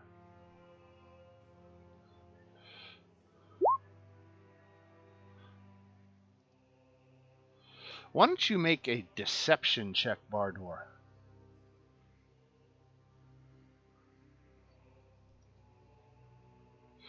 All right. So your deception of pulling off all of the burgomaster's mannerisms. I mean, you sound exactly like him, at least in the sound of your voice. Um, but doing an impersonation of someone involves using their vocabulary, cadence, and things like that. So it's not necessarily a perfect um, copy. So Bardor had to make, an attempt to really convince Izek that he was the burgomaster. And Izek is not feeling very perceptive today, so he doesn't see anything amiss. He sees that the burgomaster is maybe acting a little unusual, but he hasn't put anything together about that. So before we went any further, I wanted to clarify that bit. Um, so yeah, Izek claims that he was over by the church, and he was over there, but then business called him elsewhere, and he's been occupied all morning.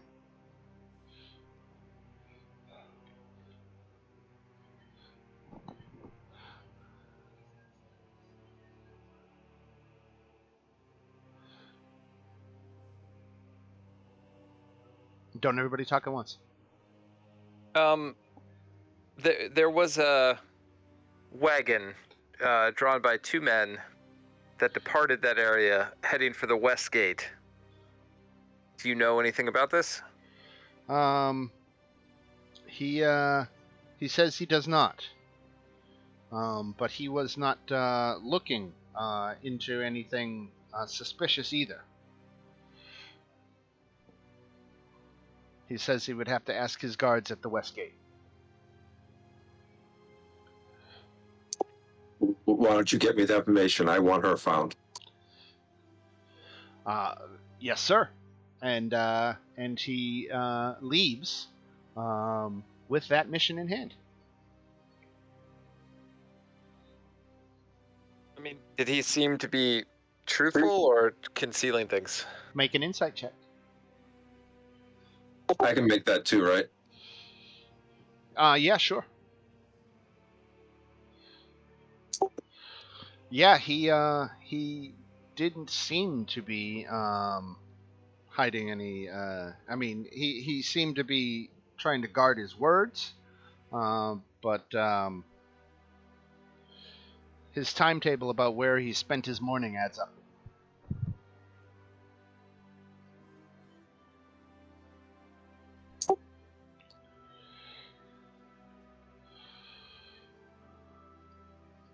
Besides Baz, do we have an owl or anything? I don't think so. I don't know if one of us had a familiar. Oh, yeah. Sorry, I do have a familiar. Do you want to follow him and see what he does? It's a great idea. I'll send Hime with those instructions Okay. to fly high above and to report back. All right. Izek seems to immediately be going toward the west to speak to the guards, as he implied he would. Um,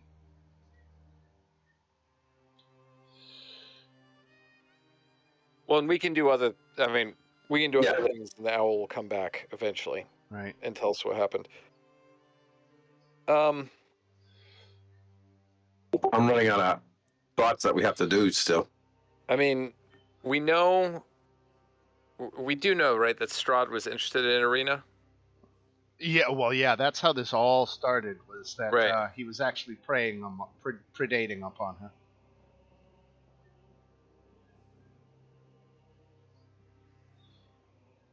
Well, we could try and follow her west out the gate.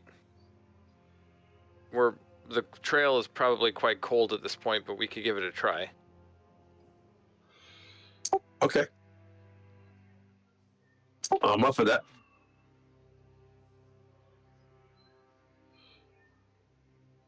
Murmur, Safina, any... I'm not sure that's the greatest idea, but I also don't have an alternative idea. Yeah, exactly. Yeah, it's either that or we sit here and wait. So See what- as you start making your way west, you encounter Isaac, who's on his way back after having talked to the guards. And when he sees you on the street, he says, "We're not sure, but there were some beggars that came to the town in a wagon, and they weren't in town long. They were only in town for an hour or two, which seemed a little peculiar to the guards. But they figured maybe they were just making a delivery, and they didn't think much of it. And they didn't get a good look at their faces. They were all wearing hoods, some kind of religious order is what the guards chalked it up to. Um, so they couldn't give you a detailed description, nor can they confirm that Irina was with them. But they did head out west, and there's only so many places that they could be going. If we look at the map of the valley, again, if we zoom out a little bit so that we can get a good view, especially of the western portion uh, of the Valley of Barovia. I mean, where could he be going? He could be going to the Wizard's Tower, could be going to Kresk, or the winery. Really, I suppose there's an off chance that they could be going to this abandoned mansion that's right here called Arginvustholt.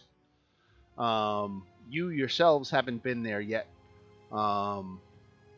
but any of these destinations could be possible.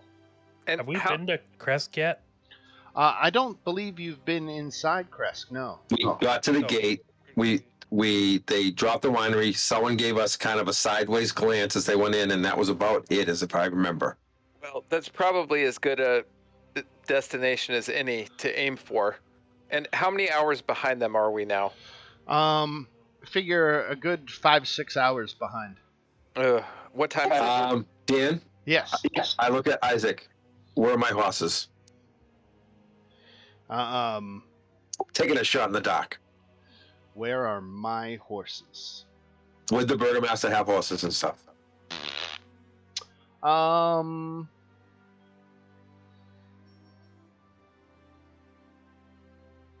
Yeah, I mean, I suppose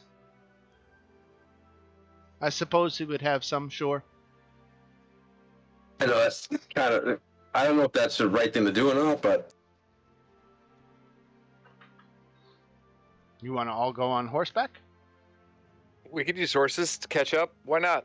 That's the benefit of traveling with the burgomaster, right? I guess it is, right? You're going to have all sorts of resources at your disposal now. This could be a good gig. just how long can we keep it going?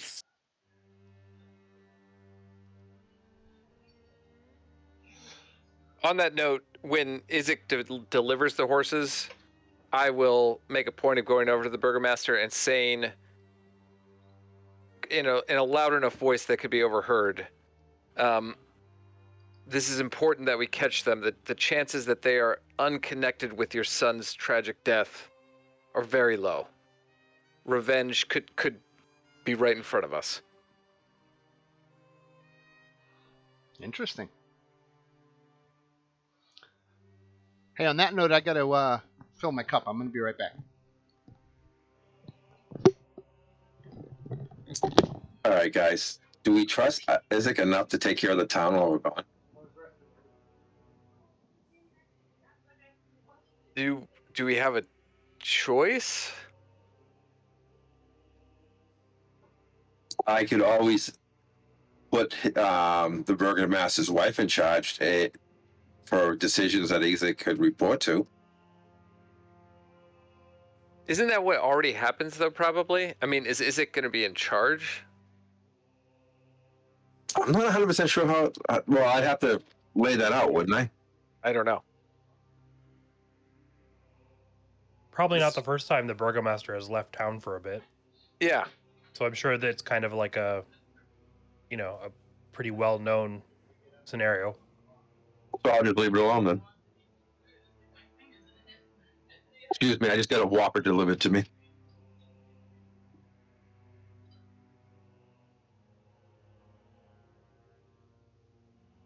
I love that this game is teaching us how regime change might seem simple, but there's a lot of complicated after effects. I have a habit of overthinking things.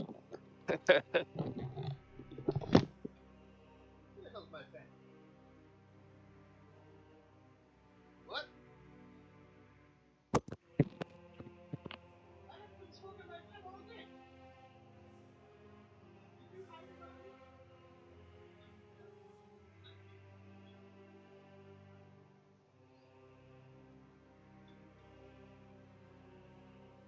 Plus, he made me evil, so I would ask for horses and stuff now.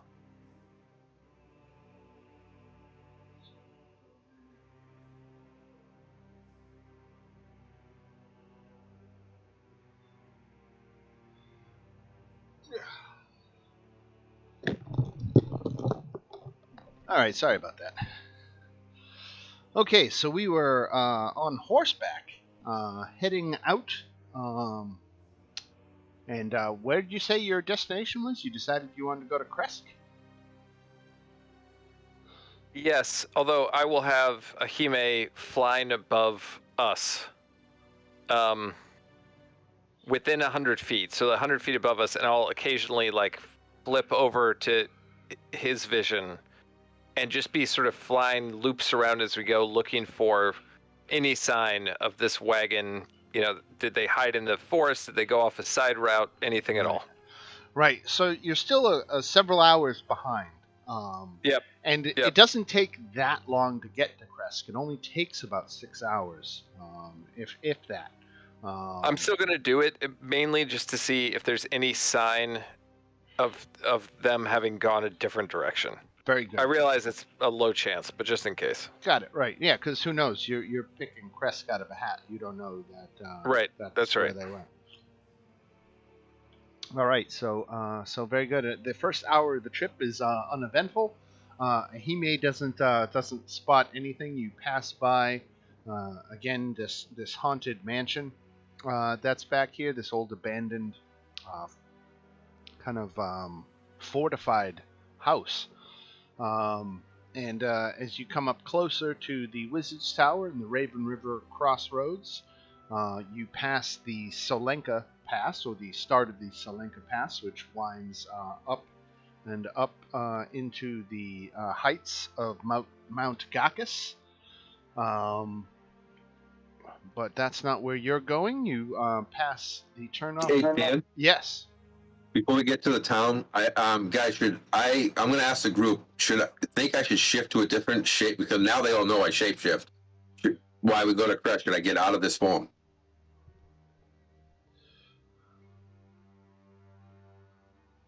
I mean, sure. Do you think it'll cause us more trouble is what I'm asking?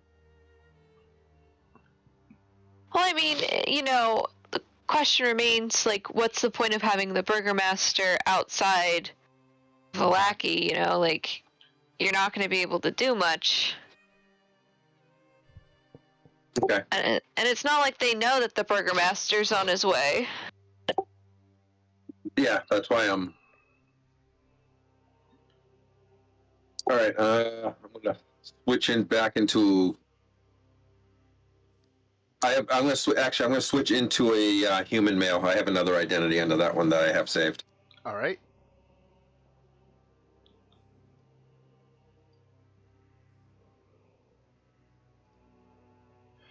And let's see here.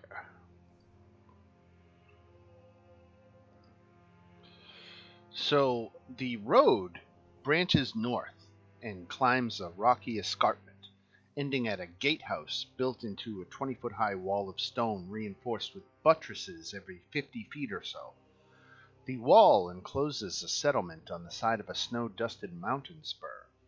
Beyond the wall, you see the tops of snow-covered pines and thin white wisps of smoke. The somber toll of a bell comes from a stone abbey that clings to the mountainside high above the settlement. The steady chime is inviting, a welcome change from the deathly silence and oppressive fog to which you have grown accustomed. It's hard to tell at this distance, but there seems to be a switchback road clinging to the cliffs that lead up from the walled settlement to the abbey high above.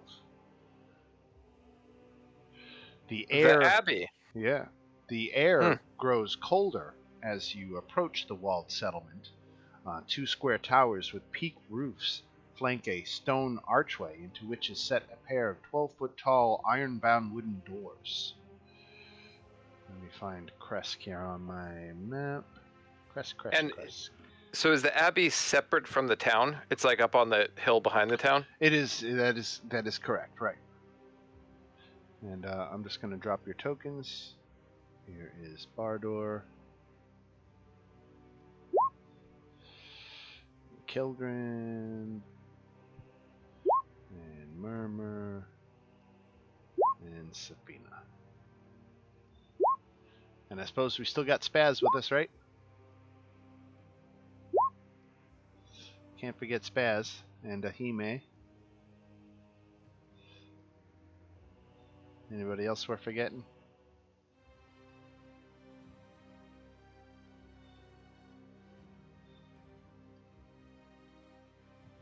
Accidentally made Ahime big. I have no Yeah. idea how I did that. Yeah, no, that was me. Oh, okay. There we go. That's better. All right. So the air grows colder as you approach the walled settlement. The two square towers with peaked roofs flank a stone archway into which is set a pair of 12-foot tall iron-bound wooden doors. Carved into the arch above is the name Kresk. I asked Spaz if he can smell Irina.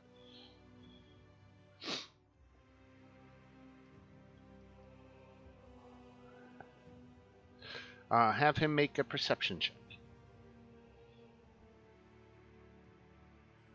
Second, I hit the wrong thing. You can just roll a d20 for Spaz.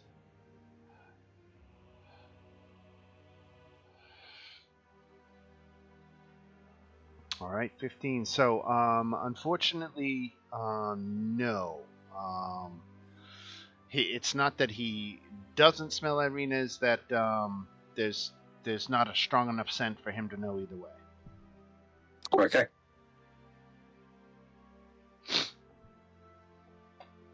Okay, so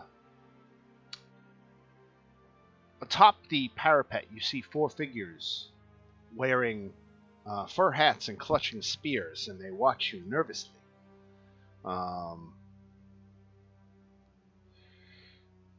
And there are two archers stationed inside the gatehouses. Four guards man the adjacent walls.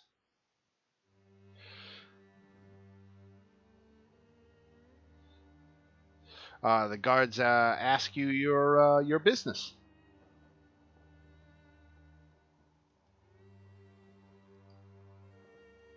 light up this map.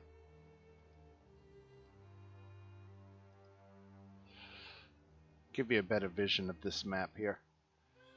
It's not really a tactical map, it's more of a regional, so it gives you just a sense of what you're looking at here. So you can see the walled settlement here, and the abbey that sits high above. There's about, I don't know if it's quite 1,000 feet of elevation, but let's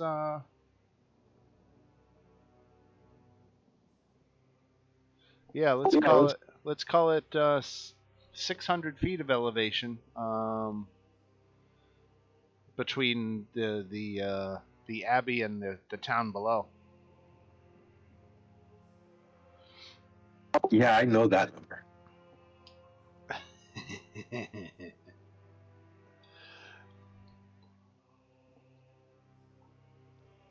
And so they're asking your business here in the town of Kresk.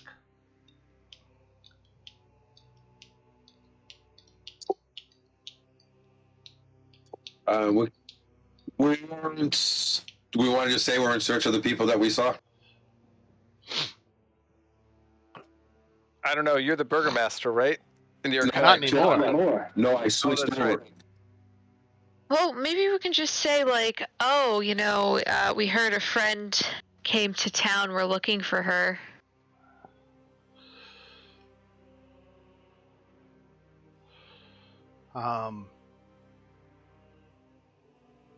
There are no friends of yours here. We're a private community.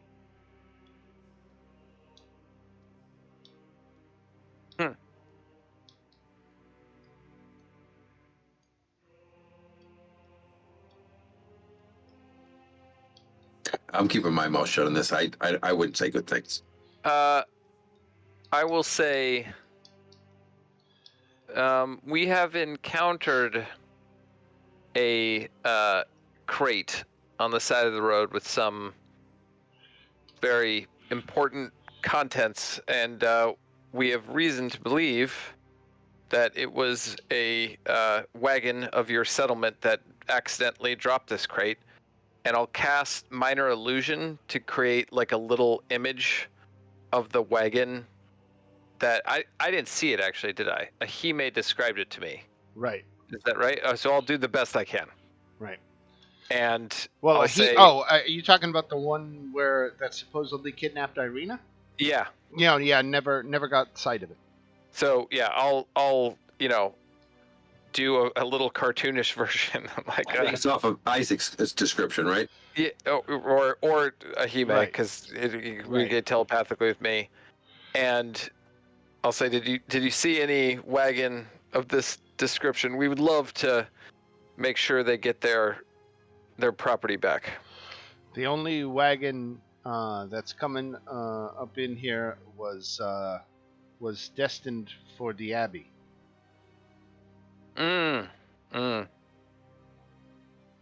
Well, would it be appropriate for you to guide us to the abbey so we can return to them what they have lost? Kresk is a private community. Visitors are not welcome. Is it a fellow priest I could speak to about it? Hold on. And one of the guards disappears and leaves you waiting for several minutes. And a portly, balding, middle-aged man wearing the fineries of a noble appears at the top of the wall and says, "My guards tell me you're looking to get to the abbey." Yes, we are. I'd like to speak to one of my fellow priests about some things we're trying to find. The town of Kresk does not welcome visitors, but there is something you could do for us in service to the town that would have us beholden to you, and we would be remiss not to show you our hospitality in return.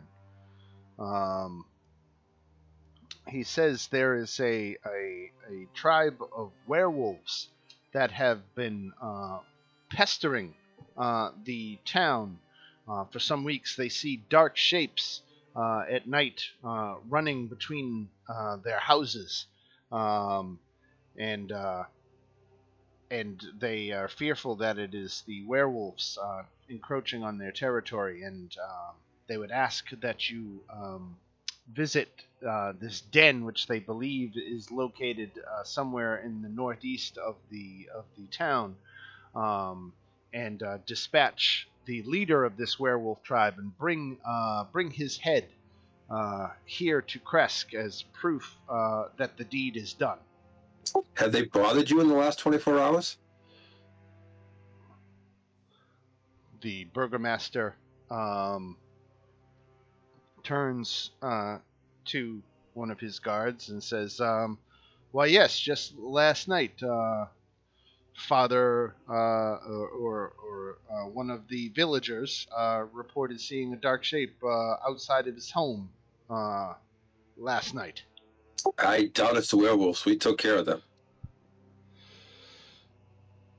Nonetheless, bring me Kirill's head. Kirill is the leader of these werewolves, and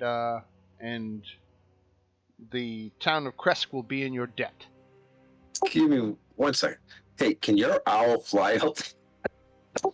We have to go back out there? It could fly out there, but not to carry a head back. Yeah, I know. He couldn't cut the head off anyways. What if two owls had a string between them and they carried the head on the string? Now, are they African owls or typical European owls?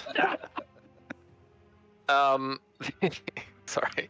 I think this is acceptable. We should go, and we will bring back the head of Carol. It's simple enough request. Oh, here we go, grave robbing.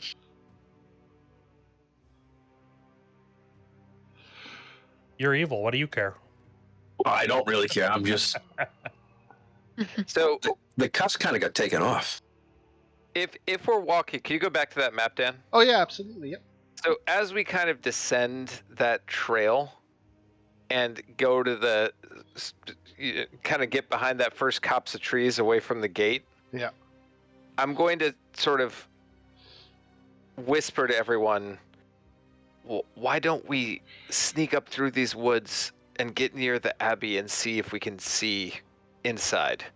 This feels like a wild goose chase we're being sent on. So it is a steep climb,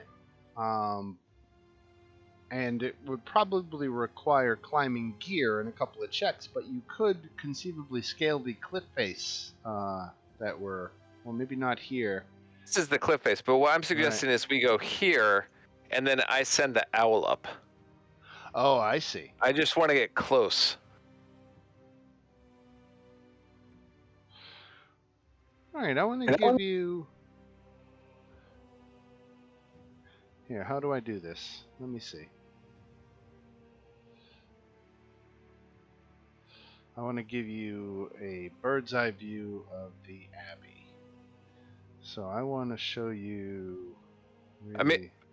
Basically what the owl is looking for, and it's not going to like fly into buildings or be super suspicious, is just to see if it can see that wagon that it saw before, or any trace of Arena. Or any random thing. If there's like some horrible demonic ritual going on that we can see, that's obviously useful information too. Gotcha. All right. So what is pictured here on this map is actually fairly accurate. If you were to zoom in, so you get good detail on the Abbey. There's a courtyard you can see here, followed by two wings of the building. The entrance gate is here. You can see that there is a graveyard attached to the Abbey in the yard here. There is a garden at this end. So really what you can see is what's in this courtyard. So let me tell you what that is. The Abbey of St. Markovia. I believe this is the ground floor, and we're looking at area S12. So let me tell you what you can see here.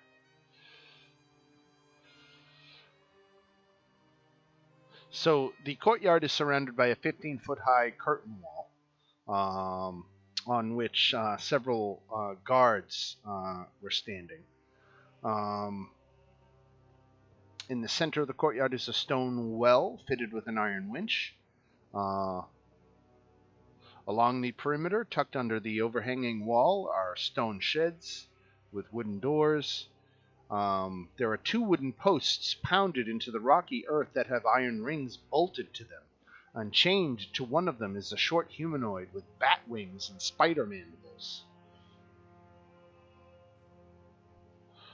And that is what a Hime can see when With bat wings and what? spider mandibles. Right. Okay. A Hime will fly back down, and I will relay that information to my companions. All right. What the hell are you feeding your owl? I don't know. Either and that doesn't sound like Arena. Did he get into the pies?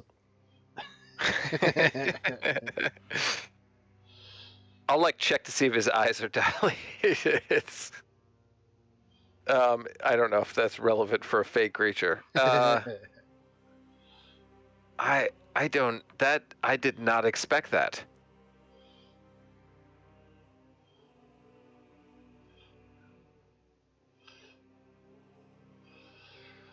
So that's the aerial view of the Abbey of St. Markovia, as it is And called. there's no wagon that's visible.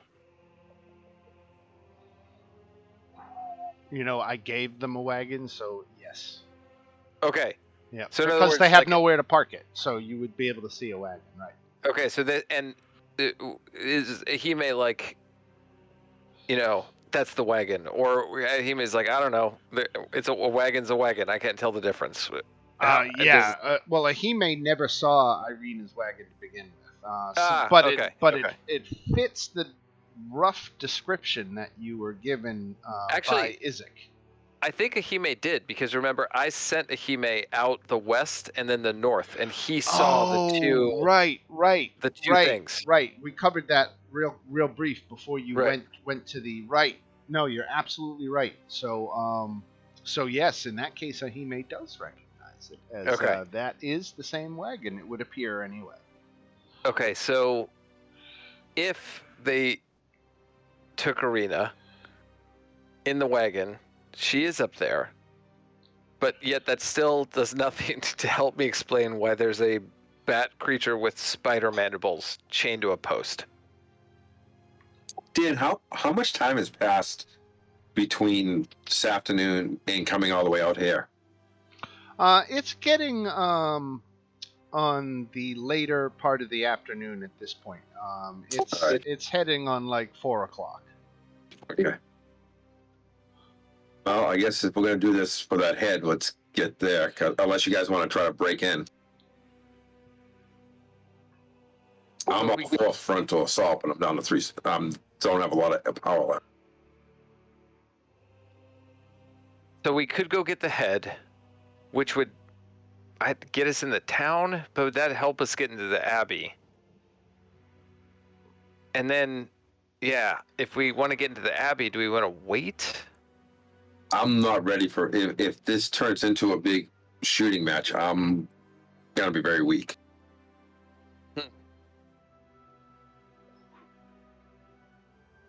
Well, we could camp out here in the woods. Go to the wolf den. We could go Camp out there. They're gonna not be happy to see us, but they're not gonna fight us.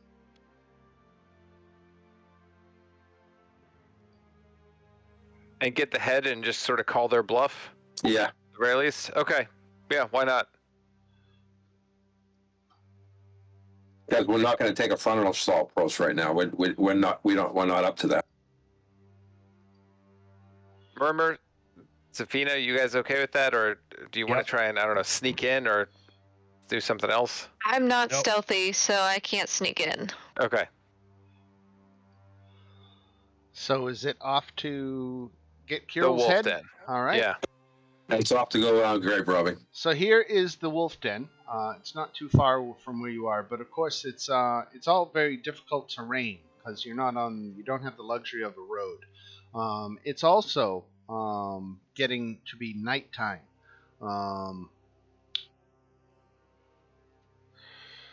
No problem. We fought an aboleth. What bad thing could happen at night? A couple of random did- encounter checks. I did think that was going to be a wipe at one point. Yeah, we needed you to roll a 20. There's a 5% chance of survival, and we made it. Yeah, that was the closest fight I've had in a while. As a DM, you've always got to straddle that line of making it challenging, but not killing everybody. And Yeah, nearly dying is always really exciting. that's what you aim for. And that can be a hard line to find. That's why sometimes you might go through stretches where it's like, oh, the fights are all boring. And it's like, well, that was your DM not trying to kill you, and maybe not being aggressive enough. But then the time he's too aggressive, you'll know that too. Oh, I think we went right up to that line tonight. Well, I'll tell you, I sometimes to make a creature encounter more challenging without grossly out balancing it, I will give a monster max hit points rather than his average hit points. So in the case of the aboleth, that took the aboleth from 135 hit points to 216. But I thought, that was good. That extra 70, 80 hit points, for a couple of, because some of you guys can do 25, 30 points at a whack. And so, I really wanted it to have enough to be able to hang into the fight for a couple of rounds. And right before the fight started, I undid that. I said, with just 4 of you, I'm putting it back to his regular hit points, and I'm so glad I did. Yeah, no kidding. Another round or two, we would have been toast. Right. Oh, when we did that account, I remember we had 2. Right. But I also ran. I've gotten better at running that encounter Yeah, you did. than since that first time. Like anything, do it 5-6 times and you'll get better at it. All right, so let's see. So an hour has passed, and you've made it out to the cave. I believe you killed everybody here before, and so the bodies are all just still laying around. There was no one. There was no survivors to, or was there? There was the old lady and the woman and the guy in the cage, and the girl in the cage. What about the one who was outside the cage? Zulika? The old lady. Yeah. Oh, you left her. We left the old lady, the lady with the kid, and the 2 in the cages. In which case, then the bodies have been cleaned up. The few survivors that remain have done their best to, but it's going to be tough living for them without their hunters. But at this point, they are you trying to sneak up on them, or? I might as well just go in, just walk in and say hi. I mean, why be? I don't think we have to be sneaky. Do you?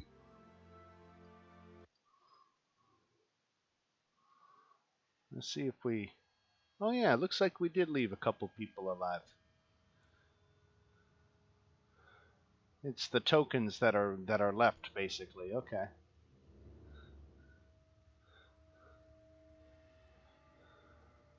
So we're just looking for a warm corner of this place to sleep, right? Well, we're gonna get the head and then go sleep in the corner. I guess wouldn't that be the? Okay. Yeah.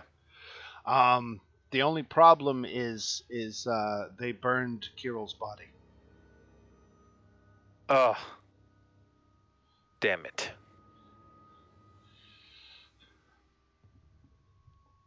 Mm.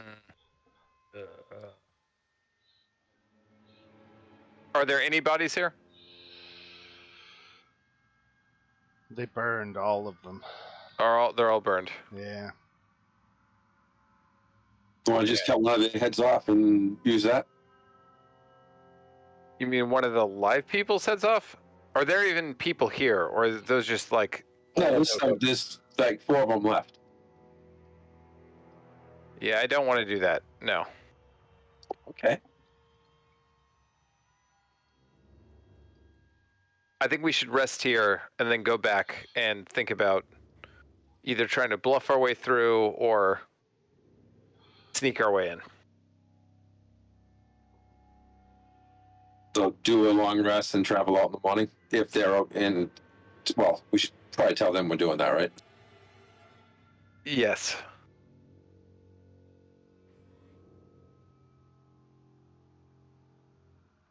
Do they have any problem with us camping here for the night? You.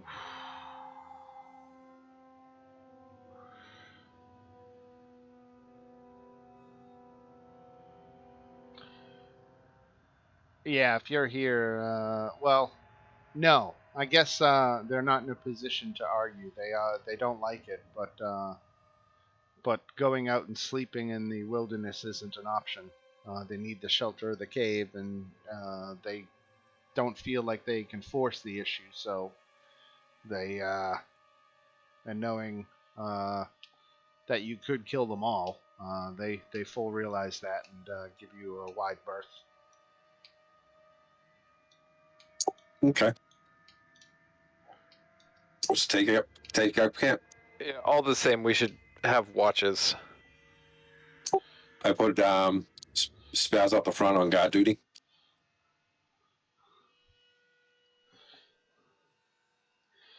Let's drop Spaz.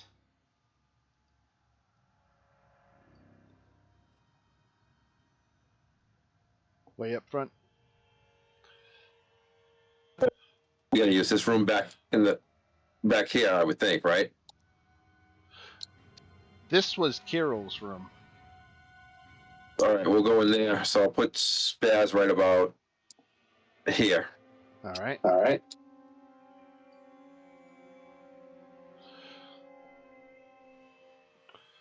And back at your friends, or quote unquote friends at the werewolf den, we get a long rest in. Is that the plan? Yes. All right. Let's advance the clock.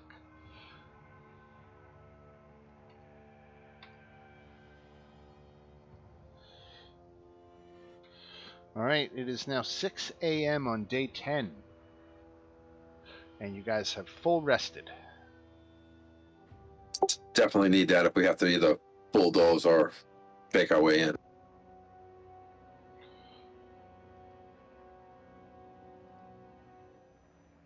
I asked her if she has any like possess anything item that we could have to prove that he is gone. That was his.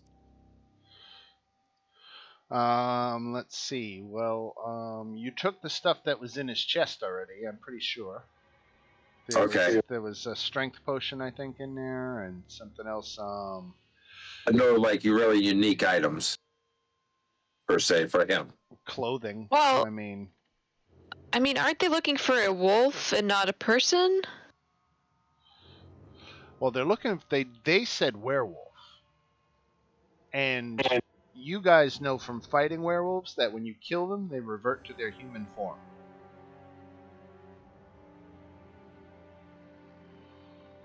So technically, you need a head. Ooh, I do have a head. That's true. Do we want to give up the head that has information? That might also plainly not be Kirill. The head you have was rigorously embalmed. Oh, that's true. That's true. Never mind. So, alternative theory, I can now cast invisibility. So I could do that on the sneakiest amongst us, who I think is Safina. We could approach the Abbey, climbing up the back. I could cover our approach using fog cloud. And then we could stand by while Safina scoped out the place, saw what she could see, and we could kind of like improv from there. What could go wrong? What could go wrong? Or I could turn back into the Burgermaster and play off a visit from another town. Yeah, that's Okay.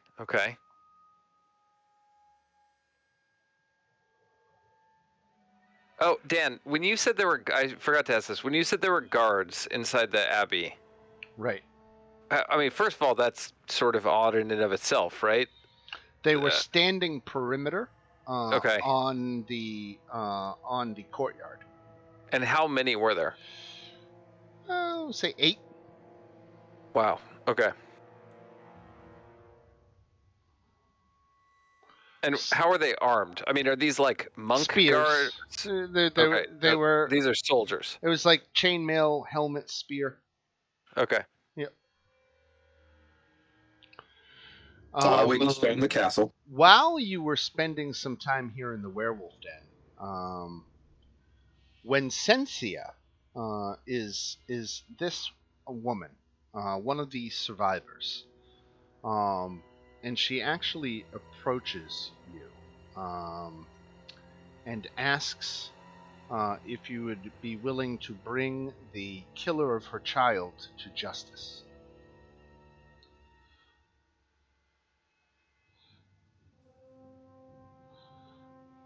and who's Got a that? werewolf head you could give us if we do? Yeah, right. She says she doesn't. It's up to you guys. I'm down for, going after a child murderer. She says her child, Burrell, was killed at the hands of a wolf hunter from the town of Valaki. A big, burly, bald man with a large beard. She doesn't know his name, but she knows him by his looks and his smell, and that he lives in Valaki, and that he is a wolf hunter by trade. Do you have a name to go with the description? She doesn't. She didn't get his name.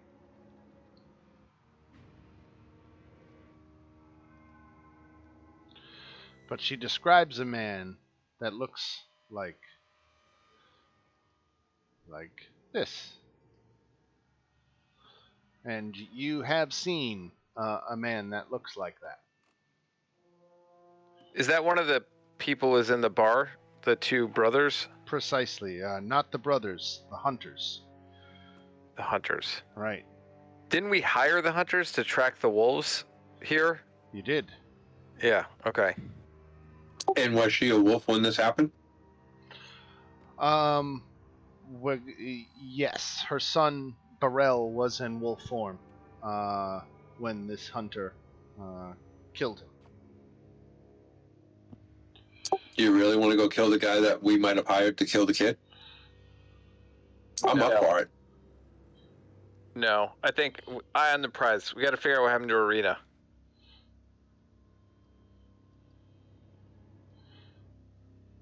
Oh, we can go cut his head off and give it to the other city. Jeez.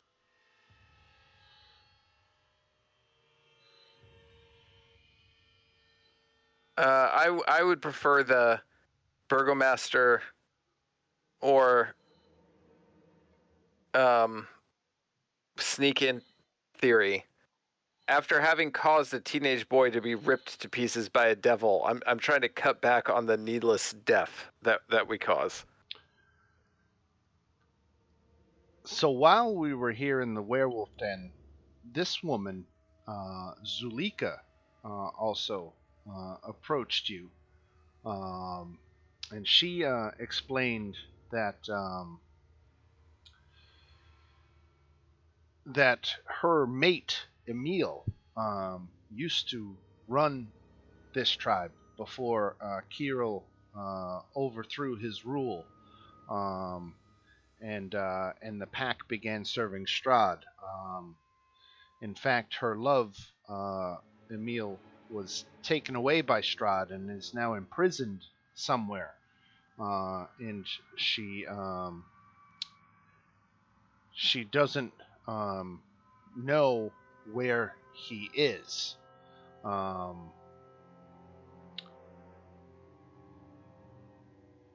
But she said that if you were willing, if you could help her find a Vistani seer for a Taraka reading, that perhaps they could glean some kind of clue to Emil's current fate. So that sounds like an escort duty down to the seer. That seems pretty easy. Yeah. But again, do we want to? I mean, do we?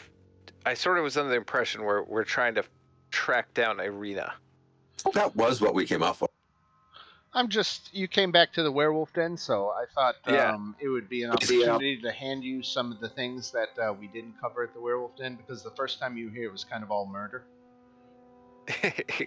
Yep. Yep. Maybe a little bit of mayhem.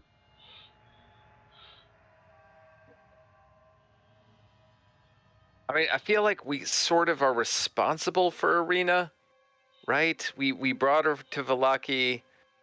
We kind of said we'd take care of her, and she's lost.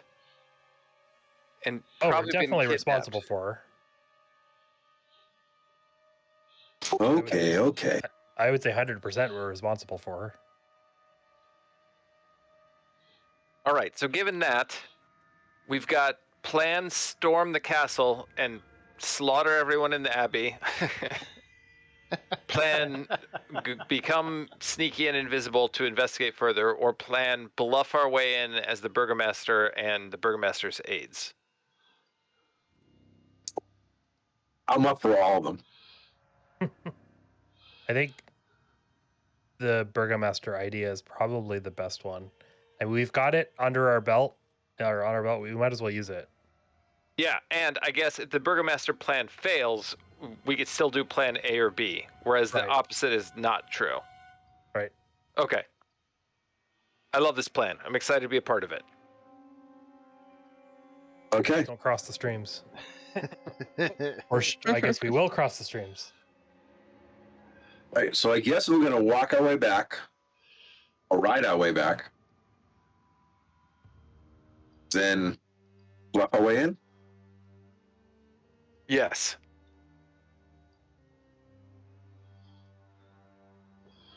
So coming back with no head. Hey, I'm up for cutting a head off before we go. Yeah, no, let's not do that. Okay. You know, Dan, I'm going to have fun with being evil. I have noticed. Like, okay, Mr. Neutral Evil.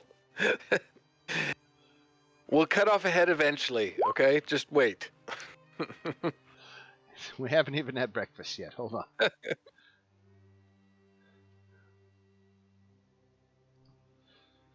All right, so 2 random encounter checks. An hour goes by. It is 7 a.m. And you are back here at the gates of Kresk.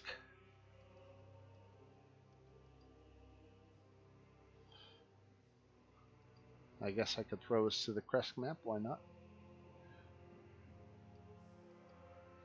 Okay, luckily, Bardor, your charisma is like 18, right? Yeah, but no. But see, I'm the burgomaster, and you guys are supposed to be the people that are my helpers. Wouldn't one of the helpers go up to speak first? Who would have a better charisma? Oh, you're back as the burgomaster now? Yes. Okay. I have a feeling we're the wrong 4 characters to do this. So the guards. I have an 8 charisma. I also have an 8. A changeling with an 8 charisma. Wow. Yeah, my character is more get in your face and dominate his way through things. Gotcha. But I mean, I can go that route, but I don't think it'll work well in this situation. I'm willing to. I am proficient in persuasion, which means this is still terrible, but maybe better than other options. Yeah, my persuasion's -1. Okay. I'll give it a try. I'll wait for the burgomaster to instruct me to go to the gate. So there's different guards at the gate, Okay. and they're just looking down at you. Okay, I'll turn and I'll say, "Sir, should I seek to secure your entry into what's the name of this town again?" Kresk. Kresk. I just nod and wave my hand. Okay, I will walk forward and bow elaborately, and then say, "Good morrow. The burgomaster of the great city of Vallaki would like to speak to the burgomaster of Kresk and gain access to your fair city." And I'll bow again. Hold here. And the guard disappears. And within a few minutes, the burgomaster once again is at the top of the gate. And he immediately recognizes Burgomaster Baron Vargas Velakovich. And he says, "Baron Vargas, what is it that brings you to the gates of our town? It has been well, I can't remember you ever visiting Kresk before." So forth. It's exactly. It's times we stop hiding within our walls.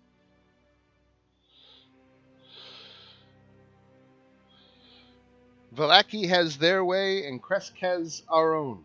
And Yeah, but it'd be worth to talk, wouldn't it? Over some mead or ale or whatever your preference is.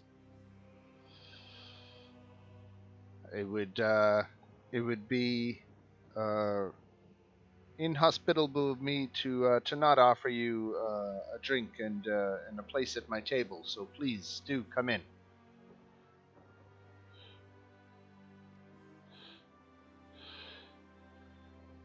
Start riding forward. We'll follow. All right. Are there actual doors on this map? No.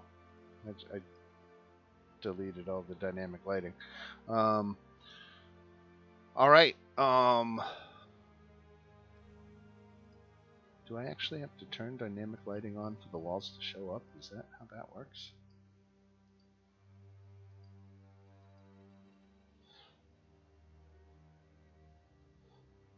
I'm sorry, I'm playing with something really quickly. No, okay.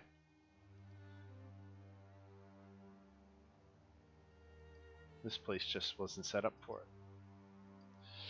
All right, so you can all move your tokens in. What I was making sure is that you could move your tokens around. Yeah, you can put them here inside the city walls. This is the only map of the town of Kresk, and it's not a very large town at all. It's probably about 30 families. It's and that's it. It doesn't have a tavern or an inn. They're all private residences. It's less of a town and more of like a commune. They try to be self-sufficient. They even, you know, try to use the lumber that they grow within the walls. They try not to leave the walls at all. There is they try to grow, each house grows its own crops, um, and that is just how it's set up. As you get here into the village, the village beyond the wall is nothing more than a scattering of humble cottages along dirt roads that stretch between stands of snow-dusted pine trees. So many trees, in fact, as to constitute a forest. To the northeast, gray cliffs rise sharply, and the road winding up to the abbey is easy to see from this vantage.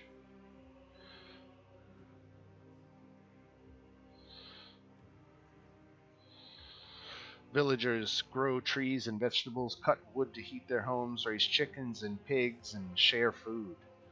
Few villagers have cows and mules, but there are no horses in Kresk. If you are looking to spend the night, you'd have to be willing to perform chores, and then you could be put up in one of the cottages for the night. No, we've come to speak to you a little bit and then go up and speak to the abbey also. Yeah, well, that was less the burgomaster speaking than my exposition. Okay.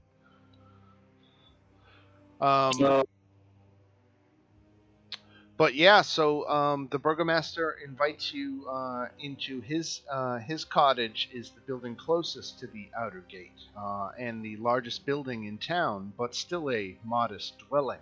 The burgomaster's name is Dmitry Kreskov, and he introduces you to his wife Anna. Anna was actually crying when you came in, and she gathered herself together for introductions, and then excused herself from the room. And Dmitry explains, "Please forgive my wife.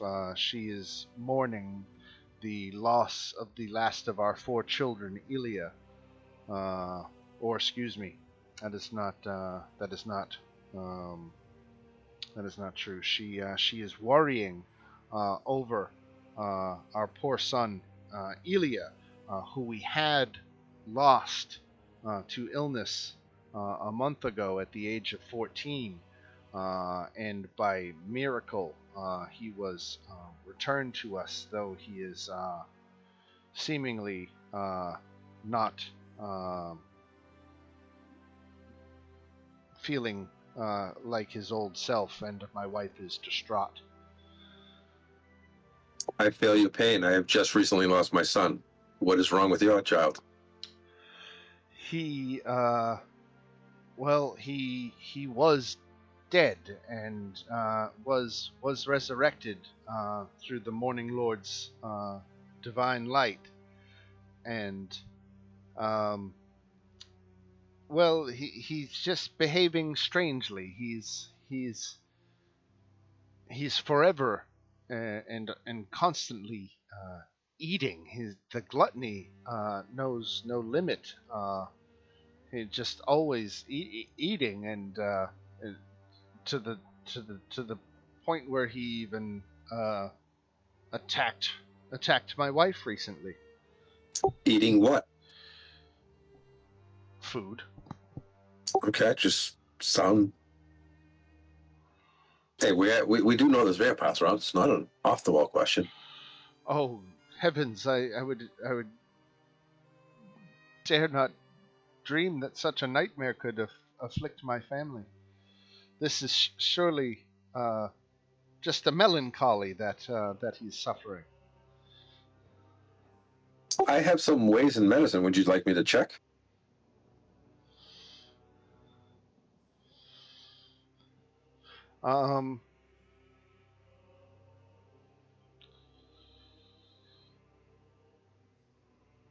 Yes.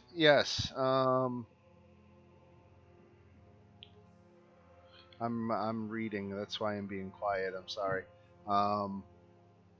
But yes, if you have anything that could help, we would be very appreciative. Yes, gonna check them out. Medicine check or? Yeah, we can start with that.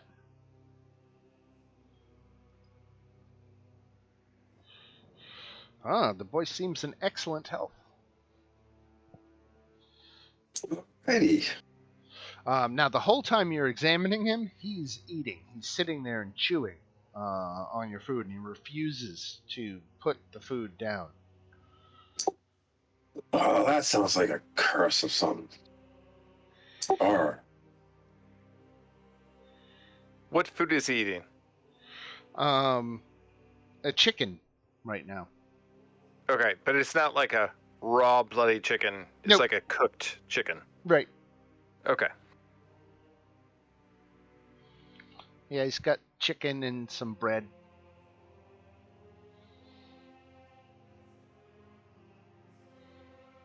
Sir, with your permission, I'd like to ask a question, if I might. By all means. Oh, sorry, I was asking Bardor that. Oh, sorry. Go ahead. Uh, yes. Did you say again? Did you mention when your child was brought back by the grace of the Morning Lord? Um,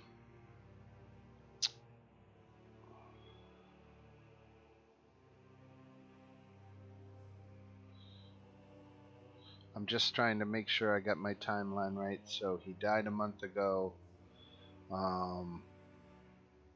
We'll say his boy returned just 4 days ago.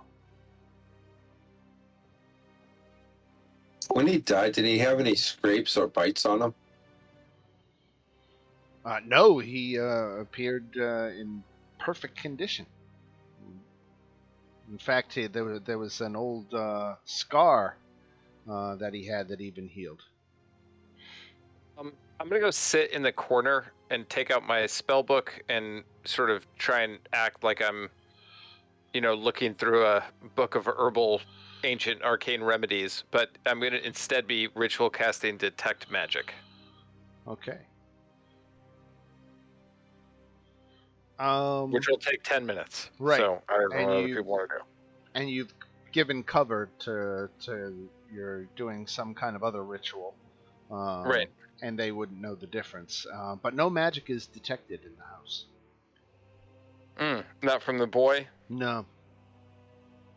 This is when I wish we had a Do we have a paladin here? No. Because at this point, it'd be like sense undead that they could do.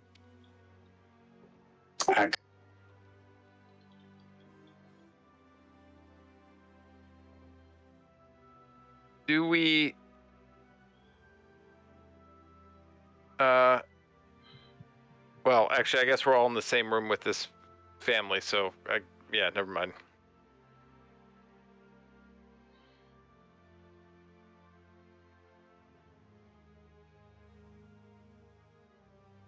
I will say to Bardor, I will say, sir, pardon the suggestion and the impertinence, but perhaps you can inquire at the Abbey about this case and how you might assist. It was on your schedule to visit there as well. Well, you see, it was the abbot who brought our son back after we pleaded and pleaded with him. At first he refused, but eventually he acquiesced to our request. All the more reason, I think. Understanding better the magic that he used can help us understand what small thing is wrong with your son. I'm sure it's inconsequential, as you say. Yeah, he said that eventually the abbot refused all of his requests to raise his son, but then the abbot claimed that the gods of light wanted the Kreskoff bloodline restored, um, and the burgomaster had to dig up his son's corpse, um, and the abbot used his miraculous healing magic to bring Ilya is his name back to life. Does this sound familiar to my character at all as being a cleric? Yeah, there's definitely healing magic that can bring the dead back to life. It must be powerful healing magic for the amount of time he was dead, though, because things like revivify have like things of 5 minutes, and even raise dead. Like 1 minute. Raise dead, I think, even is a couple of days. I think. That's why I'm kind of questioning it, because it sounds but doesn't sound right. Right. But there is more powerful, higher level healing magic that could bring someone back regardless of the amount of time dead, so it must be very powerful. Well, he made up a good point. Why don't we go to the Abbey and see if we can find out what is going on? Now, it's right about this time you hear a scream, a high pitched scream from across the street, coming from a cottage. I will run out in that direction. And you can see a local woman actually darting from one house toward the house of the screams and quickly ducks inside and closes the door behind her. It's into the house where the scream was coming from. Right. Is it like screaming like someone's killing them, or screaming like something else? Make an insight check.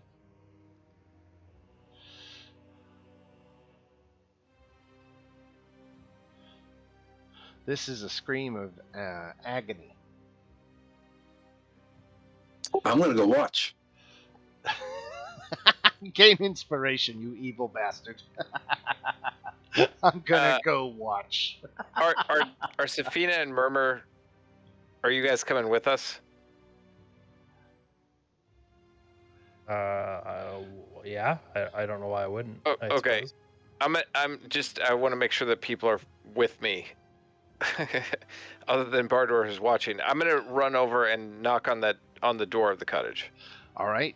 So there is a woman inside giving birth. Is what's happening, and the woman who ran inside appears to be a midwife who is assisting with the delivery. Yes, madam, I am sorry. I deeply apologize for the intrusion.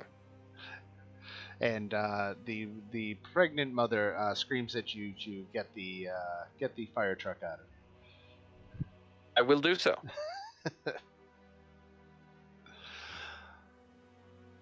Sorry for that misdirection. I just like that little bit. That was pretty funny. So, Off to the Abbey. Yes, the Abbey. That's right. All right, so just heading on up to the Abbey. Okay. So the switchback road that hugs the cliff is 10 feet wide and covered with loose gravel and chunks of broken rock. The ascent is slow and somewhat treacherous, and the air grows colder as you near the top.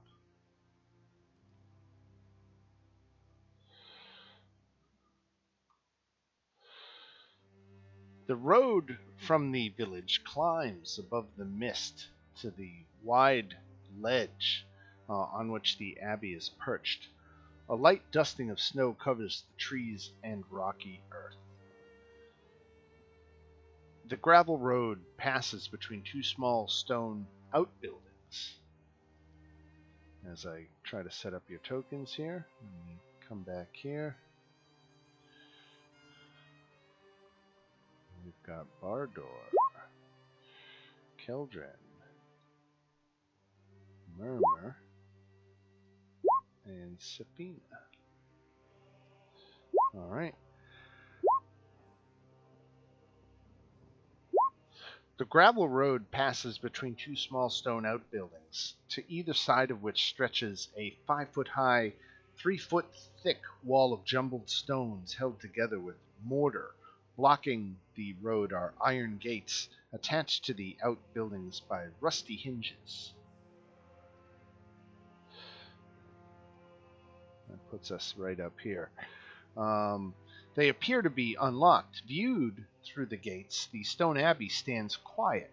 Its two wings are joined by a 15-foot-high curtain wall, and a belfry protrudes from the rooftop of the closer north wing, which also sports a chimney billowing gray smoke. Do you guys want to play it like we've been playing? Just ride in like we own the place with the Burgermaster? Been working so far. Guess what we're going to do, Dan? All right. Now, there are two gate guards on duty. but they aren't awake. So you can see these two fellows.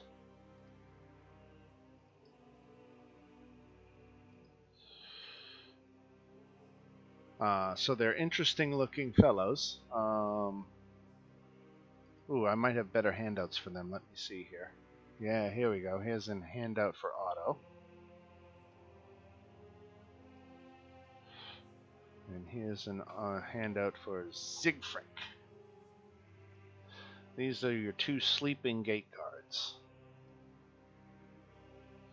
guards. So if you want to sneak past them, it will require a stealth check, but you can see that they're sleeping. They're in either of the two towers to the sides. And we'll say the wagon is parked just inside right here. You want to rudely wake them and then do the burgomaster thing? If that's what you feel is right, I'm ready. What other choice? Oh, sneaking. Based on the group makeup, do you think that's going to work? Okay, fair enough. I'm gonna go up to one of the gates, and can I reach them through that, or can I just see them? Yeah, there's opening that you can see. Okay, I'm gonna cast Mage Hand and like slap the person a couple times in the cheek, and then walk over and do it at the other guard, and say, "Gentlemen, awake, please." And they immediately shake awake. Yes, I'm sure that I will overlook the reporting of your negligence to your master, but for the time being, here is the burgomaster of the town of Vallaki come to visit the abbot. Please be good and summon him immediately, or direct us where we may find more suitable servants. Okay.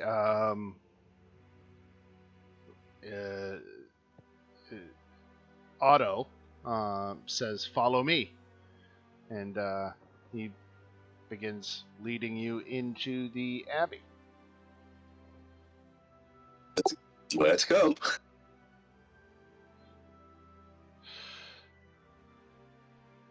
So, stunted pine trees grow out of the rocky earth in the graveyard near the foundation of the abbey's north wing.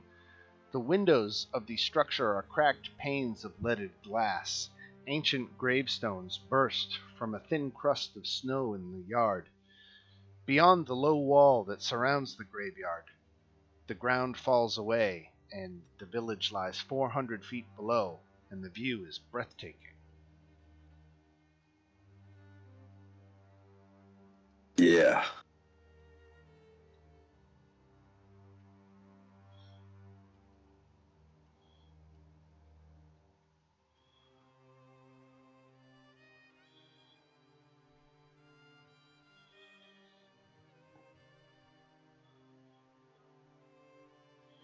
So we're just following this person, though, right? Yes. Right. Okay. Spaz is with us. We'll drop him if we need to. Right. You know what? Before we forget, I'm gonna drop him. There he is. So a 15-foot high curtain wall joins the abbey's two wings. Behind its battlements, two guards stand at attention, their features obscured by fog. Below them, set into the wall, is a pair of 10-foot tall wooden doors, reinforced with bands of steel. To the right of these doors, mounted on the wall, is a tarnished copper plaque. What does the plaque say? The plaque bears the abbey's name, the Abbey of St. Markovia, under which the words, "May her light cure all illness," appears. Okay. I'll Now- kind of wave up at the two guards and say, "You there! Open the gate quickly for the burgomaster of Vallaki." Why don't you make a perception check? And why don't everybody? Okay. Okay, the guards, quote unquote, on the wall are propped up scarecrows that wear corroded chain shirts and crusted and clutch rusted spears. Um, you have easily discerned the Strahd. Aha! You nearly fooled me there.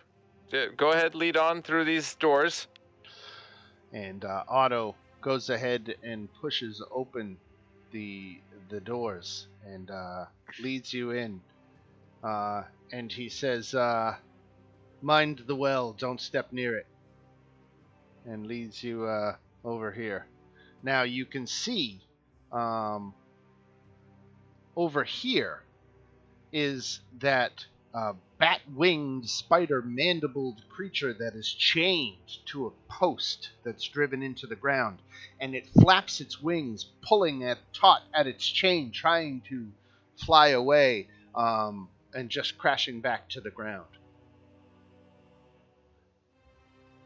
Trying to fly away. Do we get the sense that it's like, is this a junkyard dog that is trying to get at us, or it's just trying to escape? Like trying to escape. Okay. So the thick fog that fills the courtyard swirls as if eager to escape. The courtyard is surrounded by the curtain wall on which stand more of these fake guards, clear now that they're scarecrows. Wooden doors to the north and east lead to the abbey's two wings. In the center of the courtyard is a stone well fitted with an iron winch, to which a rope and bucket are attached. Along the perimeter, tucked under the overhanging wall, are several stone sheds with padlocked wooden doors, as well as 3 shallow alcoves that contain wooden troughs. 2 wooden posts pounded into the rocky earth have iron rings bolted to them, and chained to one of them is the short humanoid with bat wings and spider mandibles. The quiet is shattered by horrible screams coming from the sheds. Sorry, which one's the shed? Here, and over here. Oh, so screams are Here. coming from all of those areas. Yes. Wow. Okay. You guys want to pick the door the closest to us right here? Otto Or- tells you to wait here while he fetches the abbot and comes and disappears through this door. Okay. You beat me to it. I was just about to grab him. All right. And I think waiting for the abbot to return is probably a good spot to leave it. We're 5 minutes past the hour. The last thing I will do as Safina has kind of stepped a little too close to this well. Uh-oh. So I don't think there's a handout for this one, no.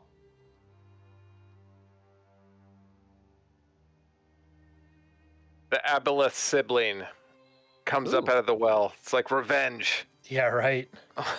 No, they actually have artwork for her. Let me show you that. Oh no. Oh, So that's this fine. I mean, that's mongrel just like friendly. folk was clinging to the wall of the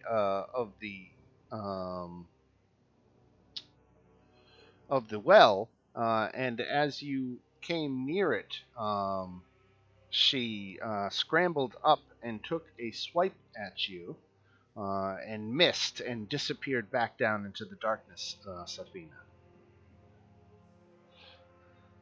Bitch. Right?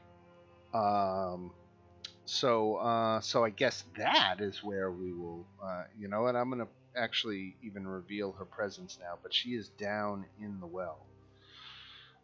So there's 2 of these strange creatures up here. I guess I even have artwork for. Yeah, that's not representative of the one with wings. these multi-sided tokens? No, they're not. Okay. All right. So thanks everybody. That fight to open up the night certainly was exciting. I congratulate you on both good tactics and good luck. Anybody have any questions or clarifications or other thoughts or anything else as we wrap up? I'm just enjoying being the burgomaster. Well, yeah, we will see how the abbot responds. I already know how I'm going to play it, but you guys will have to wait a week to find out. So until then, everybody have yourselves a great week. I hope it was good for you all, and we will see you next Tuesday night.